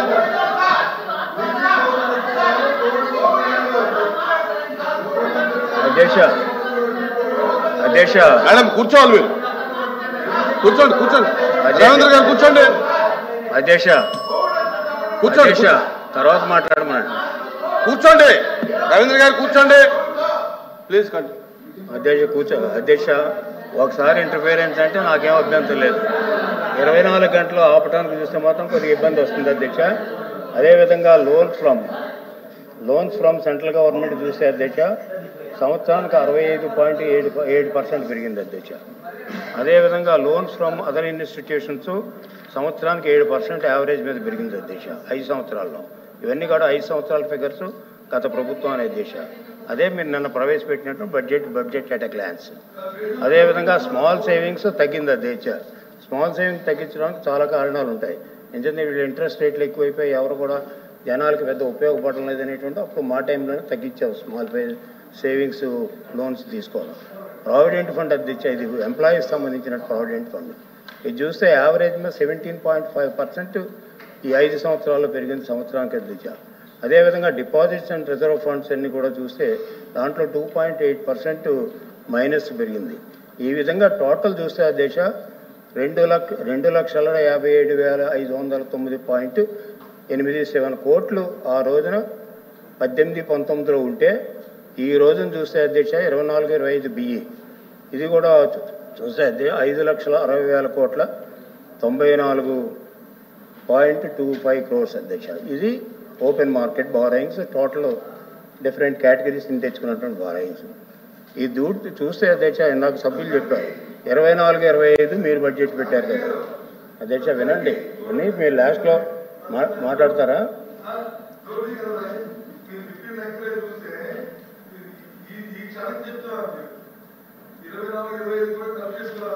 చెప్తున్నా 24-25 గురించి వస్తున్నాను. కూర్చోండి చెప్తాను. 25-20 గౌరవ సభ్యులు చెప్పారు 24-25 నుంచి చెప్తా అన్నారు. 24-25 ఫస్ట్ ఓట్ అనే అకౌంట్ తీసుకుంటే అధ్యక్ష ఇదే ఫిగర్ ఉంటుంది దాంట్లో. అదే సెకండ్ ఓట్ అనే అకౌంట్ ఈ ప్రభుత్వం చేసిన ఫిగర్ కూడా ఇంచుమించు ఇదే ఉంటుంది. కానీ ఇప్పుడు బడ్జెట్లో పెట్టిన 2.97 crores ఎక్స్ట్రా పెట్టారు. అంటే ఎంత అధ్యక్ష ఒక 8,000 కోట్లు మాత్రమే ఎక్స్ట్రా పెట్టారు ఈ ప్రభుత్వం వచ్చిన తర్వాత. ఏం చేద్దండి అంటే దాని shows that total budget is reflecting the Jagan government. ఏం చేద్దంటే ఇక్కడి నుంచి మాది 25-26 నుంచి ఈ కొత్త ప్రభుత్వానికి వస్తుంది. అంతేంటంటే మీరు ఒకసారి చూడండి మీ vote on account first vote on account చూస్తే మీకు 2,87,000 కోట్ల రూపాయలు మీరు పెట్టారు. ఇప్పుడు ఈ బడ్జెట్లో చూస్తే 2,97,000 కోట్లు పెట్టారు. అంటే ఎంత వస్తుంది? పెద్ద 10,000 తక్కువే డిఫరెన్స్ వస్తుంది అధ్యక్ష. ఆ డిఫరెన్స్ తోటి మీరు చూస్తున్నారు. అంచేత మీకు నేను చెప్పినవన్నీ కూడా మీ ప్రభుత్వం లెక్కలే. ఒకసారి చూడండి అధ్యక్ష పర్సంటేజ్ టు జిఎస్టిపి దీంట్లో ఇచ్చిందండి ఎంత దారుణంగా పెరిగిందో. ఆ రోజున 18-19లో 28.01 ఉంటే ఈనాడు 34.14% పెరిగింది. అంటే ఆల్మోస్ట్ విపరీతమైనటువంటి పెరిగింది. ఎంచేతంటే ఎఫ్ఆర్బిఎం యాక్ట్ 2 సార్లు అమెండ్ చేశారు. ఫస్ట్ ఎఫ్ఆర్బిఎం యాక్ట్ వస్తే దాంట్లో పారామీటర్స్ ఉంటాయి, దాని ప్రకారంగా అది ఓవర్కమ్ అయ్యారు. ఏంటంటే అవన్నీ కూడా ప్రక్కన పెట్టేసి వీళ్ళు సపరంగా ఇది చేశారు. తర్వాత దాన్ని ఓవర్కమ్ అవడానికి రెండోసారి ఎఫ్ఆర్బిఎం యాక్ట్ అమెండ్ చేశారు. అమెండ్ చేసిన తర్వాత కూడా వీళ్ళ చూస్తే పర్సెంటేజ్ జిఎస్టిపి లైబిలిటీస్ చూస్తే 34%కి వచ్చింది అధ్యక్ష. ఇంచుమించు ఒరిజినల్గా అయితే 28% ఉండాలి, వీళ్ళు 34%కి వెళ్ళిపోయారంటే ఎంత పర్సెంటేజ్ లోన్స్ ఎంత తెచ్చారు, ఎంత విపరీతంగా వచ్చింది పబ్లిక్ డెట్ అనేటువంటి అర్థమవుతుంది. ఇది నేను దీనికి ఓఎంబీఏ చెప్తాను, open market borrowing. Open market borrowings కాకుండా ఇంకా 5-6 ఐటమ్స్లో తెచ్చారు. ఇప్పటికీ సమాధానం చెప్పడం లేదు అధ్యక్ష. ఆఫ్ బడ్జెట్ బారోయింగ్స్ ఎంత తెచ్చారో చెప్పండి మీరు సమాధానం. ఇప్పటికీ కూడా చెప్పడం లేదు. ఇప్పటికీ కూడా సిఏజీకి వీళ్ళు ఇవ్వడం లేదు. సిఏజీకి ఇవ్వకపోతే వాళ్ళకు రిఫ్లెక్ట్ కావడం లేదు. ఎందుకు ఇవ్వలేకపోయారు మీరు? 2 ప్రశ్నలు అడుగుతాం ఎల్ఓపి గారు. ఒకటి మీరు ఆఫ్ బడ్జెట్ బారోయింగ్స్ ఓబీబీ అంటాం. ఓపెన్ మార్కెట్ బారోయింగ్స్ మీరు ఎంత తెచ్చారు, కార్పొరేషన్ నుంచి ఎంత తెచ్చారు, అదేవిధంగా కార్పొరేషన్ భారం ఎంత పడుతుంది, కార్పొరేషన్ అకౌంట్లు కూడా సిఏజీ వాళ్ళు చాలా కేటగారికల్గా చెప్పారు అధ్యక్ష. ఏదైతే ఓపెన్ మార్కెట్ బారోయింగ్స్ ఉన్నారో అవి కూడా మెయిన్ ఓఎంబీలో కలపాలి. అదేవిధంగా ఇంట్రెస్ట్ అంతా కూడా ప్రిన్సిపల్ అమౌంట్ కానీ గవర్నమెంట్ భరాయిస్తుంది. ఆ గవర్నమెంట్ భరాయించేది అవుతుంది. యాక్చువల్గా అయితే కార్పొరేషన్ లోన్ తెచ్చుకుని వాళ్ళు ఇన్వెస్ట్మెంట్ చేసుకుని వాళ్ళు ఏం చేస్తారంటే వాళ్ళు బిజినెస్ని పెంచుకోవాలి అధ్యక్ష. అంతేగాని గవర్నమెంట్కి సంబంధం లేదు. ఎక్సైజ్లో మా కేశవ్ గారు లాస్ట్ టైం చెప్పారు, ఎక్సైజ్లో ఒక బ్యాంక్ అకౌంట్ నుంచి డైరెక్ట్గా పే చేసేటువంటి అవకాశం కూడా కల్పించుకున్నారు. ఇవన్నీ కూడా ఫైనాన్షియల్ పారామీటర్స్కి వ్యతిరేకంగా వీళ్ళు చేసినట్టు. అందుకనే మొత్తం జగన్ గవర్నమెంట్లో కొలాప్స్ అయింది అధ్యక్ష. ఫైనాన్షియల్ సిస్టమ్ అంతా కొలాప్స్ అయింది. దాని నుంచి తేరుకోవాలి. దాని నుంచి తేరుకుంటే తప్పు చేయాలి. డెఫిసిట్లు చూపిస్తాను అధ్యక్ష. మీకు చూస్తే ఎట్లా ఉన్నాయి, ఎంత దారుణంగా డెఫిసిట్లు ఉన్నాయి. అంటే ఫిస్కల్ కన్సాలిడేషన్ మీద ఆర్గనైజ్ చేయకపోతే వీళ్ళు మొత్తం పర్మనెంట్గా మూలిపోయినటువంటి ప్రభుత్వం పర్మనెంట్గా మూలిపోతుంది. ఎందుకని డెట్ ఫ్రీడమ్ స్టేట్గా తయారు చేశారు. అదేవిధంగా డెట్ ట్రాప్లో పడేటట్టుగా తయారు చేశారు. ఈనాడు ఇంచుమించు debt repayment plus interest payment కలిపితే ఇంచుమించు క్యాపిటల్ ఎక్స్పెండిచర్ కూడా అంతలేదు అధ్యక్ష. ఎందుకంటే ఈ రెండు కలిపితే డెట్ రీపేమెంటు అదే డెట్ మనకు కావాల్సినటువంటి ఇంట్రెస్ట్ రేట్లు ఇవన్నీ కలిపితే దాదాపు 30,000 కోట్ల పైన పే చేయవలసి వస్తుంది అధ్యక్ష. మామూలు ఓవరాల్గా చూస్తే 50,000 కోట్ల దగ్గర సంవత్సరానికి ఇంట్రెస్ట్ మీద వీటి మీద పే చేయవలసి వస్తుంది. కానీ మన క్యాపిటల్ ఎక్స్పెండిచర్ ఖర్చు పెట్టేది ఈవెన్ సింగిల్ డిజిట్, దాదాపు యావరేజ్ మీద 12,000 కోట్లు ఖర్చు పెడుతున్నారు. అంటే మీకు ఇక్కడ చూస్తే అప్పు పెరిగింది, అన్ప్రొడక్టివ్ ఎక్స్పెండిచర్ పెరిగింది. ఇక్కడ క్యాపిటల్ ఎక్స్పెండిచర్ మాత్రం ప్రొడక్టివ్ ఎక్స్పెండిచర్ మాత్రం తగ్గుతూ వచ్చింది అధ్యక్ష. రెవెన్యూ ఎక్స్పెండిచర్ పెరుగుద్ది. అంచేత ఏంటంటే డెఫిసిట్లు విపరీతంగా అయిపోయాయి అధ్యక్ష. చూస్తే ఈ పేపర్లో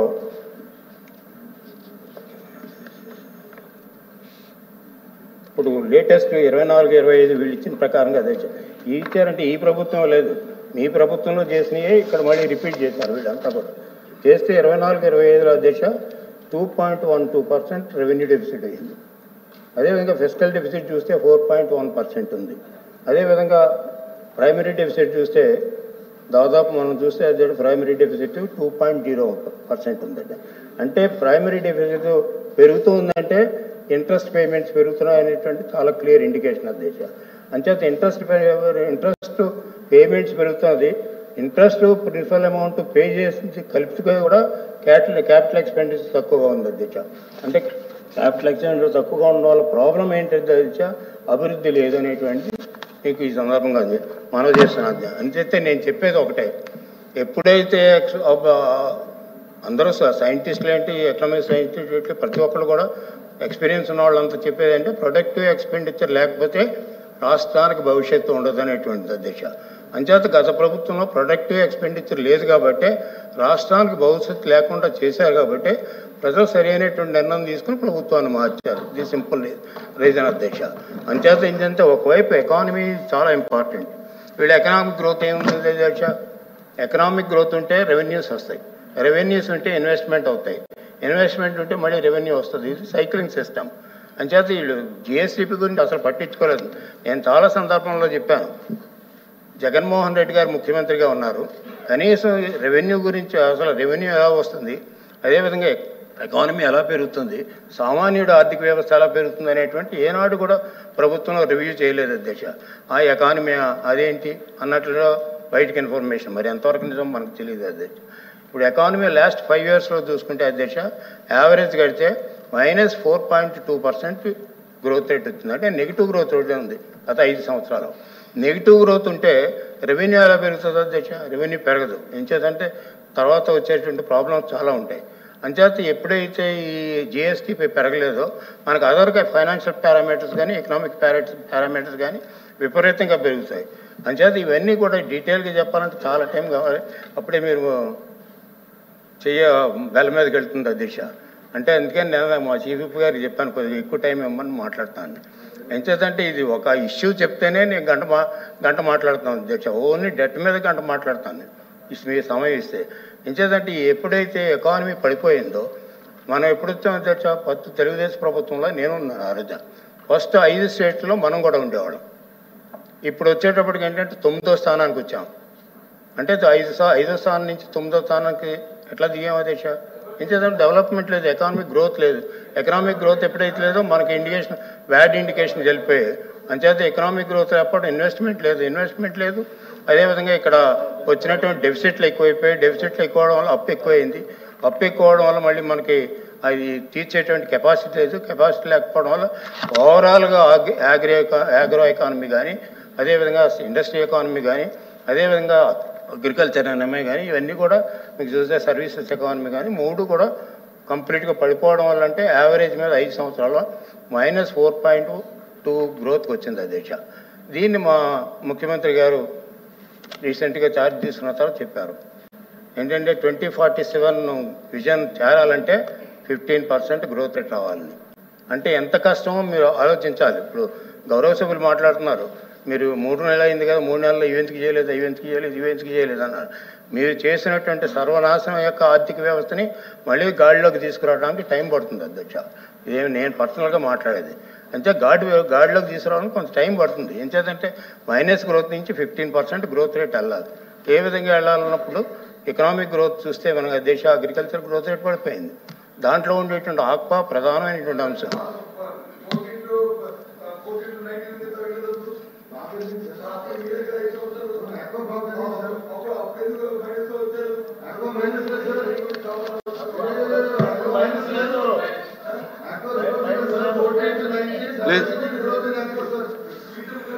అధ్యక్ష నో డిస్కషన్ మీరు సార్ ఎల్ఓపి గారు చెప్పమంటే లేచి నిలబడమని చెప్పమని నేను చెప్తాను సమాధానం. క్లోజ్ చేయండి. అధ్యక్ష క్లోజ్ చేయండి అంటే కూర్చోవలసి వస్తుంది. అంతే కొంత టైం 5-10 నిమిషాలు ఇవ్వండి. అంచేత ఇప్పుడు జిఎస్టిపి ఆక్వాకల్చర్ గురించి చెప్తున్నారు. నేను చెప్తాను అధ్యక్ష. తెలుగుదేశ ప్రభుత్వ హయాంలో యావరేజ్ మీద 10.12% growth rate, double digit growth ఉంది అధ్యక్ష. దాని డబుల్ డిజిట్ గ్రోత్ పోయి మైనస్ గ్రోత్లోకి వచ్చింది 4.1% జగన్మోహన్ రెడ్డి గారు హయాంలో. ఇక్కడ మీరు నిర్లక్ష్యం చేశారని చెప్తున్నాను. ఏం చేశారని చెప్పడం, నిర్లక్ష్యం చేశారు. ఆ నిర్లక్ష్యం ఏంటంటే ప్రభుత్వం మీద ఈనాడు ఇబ్బందికరమైనటువంటి పరిస్థితి వచ్చింది. ఇవన్నీ కూడా క్యాల్కులేషన్స్ ఉన్నాయి. మీకు కావాలంటే బుక్స్ పంపిస్తాను, చూసుకోండి మీకు అన్నీ కూడా. అంచేత ఏంటంటే ఇంత డబుల్ డిజిట్ గ్రోత్ నుంచి ఇప్పుడు ఎట్లా ఉంది? 10.2% డబుల్ డిజిట్ గ్రోత్ ఉంది తెలుగుదేశం ప్రభుత్వం హయాంలో. ఈ జగన్మోహన్ రెడ్డి గారి టైంలో -4.2% గ్రోత్ రేట్ ఉంది. ఇప్పుడు విజన్ 2047లో 15% అవ్వాలంటున్నారు. ఏ విధంగా అవ్వడానికి ప్రభుత్వం ఎంత ప్రయత్నం చేసినప్పుడు కూడా 15% అంటే చాలా ఇబ్బందికరమైనటువంటి పరిస్థితి అనేటువంటిది మీకు ఇన్ఫార్మ్ చేస్తున్నా. అంతే ఇబ్బందికరమైన పరిస్థితి కానీ నాట్ ఇంపాసిబుల్, చేయటానికి అవకాశం ఉంది. ఏం చేతంటే మిగతా సెక్టార్స్ అన్నీ కూడా గ్రోత్ రేట్ పెంచుకోవాలి. ఆ రోజున మేము ఉన్నప్పుడు కావాలంటే కొన్ని గ్రోత్ రేట్లు ఐడెంటిఫై చేసాం అధ్యక్ష. ఏం చేతంటే ఇవన్నీ కూడా వ్యవసాయం కానీ, వ్యవసాయంలో ఉన్నటువంటి అగ్రికల్చర్ సెక్టార్లో ఉన్నటువంటి ఏదైతే ఆక్వాకల్చర్ కానీ సబ్ సెక్టార్స్, అదేవిధంగా లైవ్ స్టాక్ కానీ, అదేవిధంగా మిగతా డైరీస్ కానీ ఇవన్నీ చూసాం అధ్యక్ష. చూస్తే మీకు ఒక ఇన్ఫర్మేషన్ చెప్తాను అధ్యక్ష. ఆక్వాకల్చర్ తెలుగుదేశం ప్రభుత్వంలో యావరేజ్ మీద 35% గ్రోత్ రేట్ ఉండేది. ఈనాడు ఎంత ఉందండి మీరు ఇచ్చింది? ఒకసారి బుక్కుల్లో చూడండి, బిలో 20% ఉంది. ఎందుకు తగ్గిపోయింది ఆక్వాకల్చర్ గ్రోత్ రేటు? అంటే మీరు ఇచ్చేటువంటి సబ్సిడీ ఆనాడు తెలుగుదేశం ప్రభుత్వంలో ఇచ్చిన సబ్సిడీస్ కూడా మీరు తీస్తారు. అదేవిధంగా కొత్త రూల్స్ పెట్టారు. కొత్త రూల్స్ పెడితే ఆక్వా కూడా పడుకునేటువంటి పరిస్థితి వచ్చింది. అట్లాగే లైవ్ స్టాక్ కూడా ఒక గ్రోత్ ఇంజిన్ అది. Aqua growth engine. అగ్రికల్చర్ సెక్టార్లో 4 గ్రోత్ ఇంజిన్లు పెట్టాం. ఆ గ్రోత్ని కాన్సన్ట్రేట్ చేయడంతో అగ్రికల్చర్ గ్రోత్ రేట్ పెరిగింది. ఈరోజు చూస్తే అధ్యక్ష మనకి లాస్ట్ ఇయర్ చూస్తే అంటే 24-25 చూస్తే అగ్రికల్చర్ కంట్రిబ్యూషన్ టు జీడిపికి చూస్తే కేంద్ర జీడిపికి చూస్తే ఓన్లీ 4.7%. అంటే ఎక్కడ పడితే మనం ఎన్నో ప్లేస్లో ఉన్నాం అధ్యక్ష, దాదాపు 15వ ప్లేస్లో ఉన్నాం మనం దేశంలో. ఇంచేతనే మన అగ్రికల్చర్ అని చెప్పుకున్నప్పటికీ కూడా అగ్రికల్చర్ ఎకానమీ దెబ్బతినడం వల్ల, ఓవరాల్ గ్రోత్ దెబ్బతినడం వల్ల మొత్తం మన కంట్రిబ్యూషన్ టు జీడిపి కూడా తగ్గిపోవడం జరిగింది అధ్యక్ష. ఈ విధంగా మొత్తం ఎకానమీని కొలాప్స్ చేశారు. అదేవిధంగా ఏదైతే ఉందో అప్పులు విపరీతంగా పెంచారు. క్యాపిటల్ ఎక్స్పెండిచర్ ఏమో ఆల్మోస్ట్ జీరో చేశారు. అందుకనే ఇప్పుడు ప్రతిదీ కూడా గవర్నమెంట్ కూడా అడుగుతున్నాం అధ్యక్ష. ఈయన రోడ్ల మీద వెళ్ళకపోతున్నారు, సైకిళ్ళు వెళ్ళకపోతున్నాయి, బస్సులు వెళ్ళకపోతున్నాయి. అదేవిధంగా 2 వీలర్స్ వెళ్ళడం లేదు, 4 వీలర్స్ వెళ్ళడం లేదు. బహుశా మీరు ఎలా ఉందో తెలియదు, మీ జిల్లాలో కూడా పరిస్థితి ఎట్లా ఉంది. అందుకని మొదటి దఫాగా కొన్ని 100 కోట్లు ఇచ్చారు. ఎందుకు అధ్యక్ష మనం ఎప్పుడు కూడా ఏ ప్రభుత్వం, నేను 40 సంవత్సరాల నుంచి ఉన్నా, ఏ ప్రభుత్వం వచ్చినా, అప్పుడు రాజశేఖర రెడ్డి ప్రభుత్వం వచ్చినా లేకపోతే కాంగ్రెస్ ప్రభుత్వం వచ్చినా, ఏ ప్రభుత్వం వచ్చినప్పుడు కూడా రోడ్లు వేయడానికి డబ్బులు ఇచ్చారు తప్ప రోడ్లు గుంటలు పోడ్చడానికి ఏ ప్రభుత్వం ఇవ్వలేదు. అయితే ఫస్ట్ టైం ఈ ప్రభుత్వం గుంటలు పోడ్చడానికి ఇచ్చిందంటే ఆ గుంటలు ఎవరు చేశారంటే జగన్మోహన్ రెడ్డి ప్రభుత్వంలో అయినటువంటి గుంటలు. అదే ఆ గుంటలకి డబ్బు లేకపోయినప్పుడు కూడా ఈ రోజున దాదాపు 800 కోట్లు ఎంతో రిలీజ్ చేశారు, గుంటలు పోడుతున్నారు. అంచేత ఒక అభివృద్ధి కార్యక్రమం లేకపోవడం వల్ల ఎకానమీ పెరగలేదు. ఎకానమీ పెరగకపోవడం వల్ల రెవెన్యూస్ పెరగలేదు. రెవెన్యూస్ పెరగకపోవడం వల్ల అప్పులు విపరీతంగా పెరిగాయి. అప్పులు పెరిగితే మన మీద భారం. అధ్యక్ష ఎక్కడో స్టడీ చూశాను, మామూలు పొలిటికల్ వీక్లీ ఉంటుంది అధ్యక్ష, ఎకనామిక్ అండ్ పొలిటికల్ వీక్లీ. దాంట్లో క్లియర్గా రాశారు 1,93,000 కోట్లు, 1,93,000 రూపాయలు ఒక హెడ్ మీద డెట్ అధ్యక్ష. అంటే పెరిడేటా అప్పు ఎంత అంటే 1,93,000 రూపాయలు. ఎందుకు పెరుగుతుంది అధ్యక్ష? వాళ్ళు రైతులు చేసుకునే అప్పులు వేరు, ప్రభుత్వం చేసిన అప్పు మళ్ళీ ప్రజల మీద పడింది.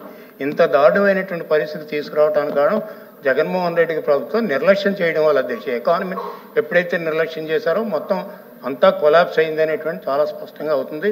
ఇంకా చాలా ఉన్నాయి చెప్పాలంటే, మీరు టైం ఇస్తే చెప్తాను, లేకపోతే దీంతో ముగిస్తాను అధ్యక్ష. Thank you. Okay, please. వద్దు కళ్యాణ్ గారు.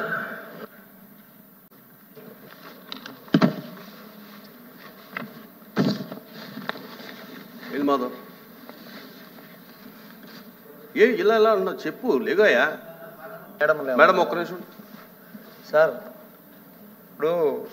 ఇప్పుడు దాకా చెప్పారు కదా సార్, ఇవన్నీ చూస్తే రాష్ట్రం విభజనకు ముందున్నప్పు 1,50,000 కోట్లు జగన్మోహన్ రెడ్డి గారి 14-19 ఆపేశారు అధ్యక్ష. 17 మెడికల్ కాలేజీల నిర్మాణం ఆపేశారు అధ్యక్ష. పాఠశాలల్లో నాడు నేడి పనులు ఆపేశారు. మత్స్యకార భరోసా లేదు, వాహన మిత్ర లేదు, కాపు నేస్తం లేదు, ఈబీసీ నేస్తం, చేయూత ఏమీ లేవు అధ్యక్ష. అసలు ప్రతి ఇంటికి ప్రతి కుటుంబానికి ఆర్థికంగా చేయూతనిచ్చి పేదరికం నిర్మూలించడం కోసం ఉపయోగపడిన పథకాలన్నీ ఈ రోజు లేవు అధ్యక్ష.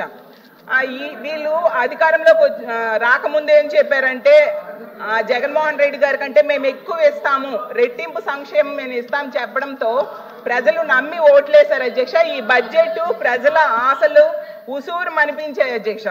ఈ రోజు తీసుకుంటే వీళ్ళ మేనిఫెస్టోలో మొదటి హామీ అధ్యక్ష మనం చూస్తే యువగలం 20 లక్షలు ఉద్యోగాలు ఇస్తాము, లేదంటే నెలకి 3,000 రూపాయలు నిరుద్యోగ భృతి ఇస్తాము అని చెప్పారు అధ్యక్ష.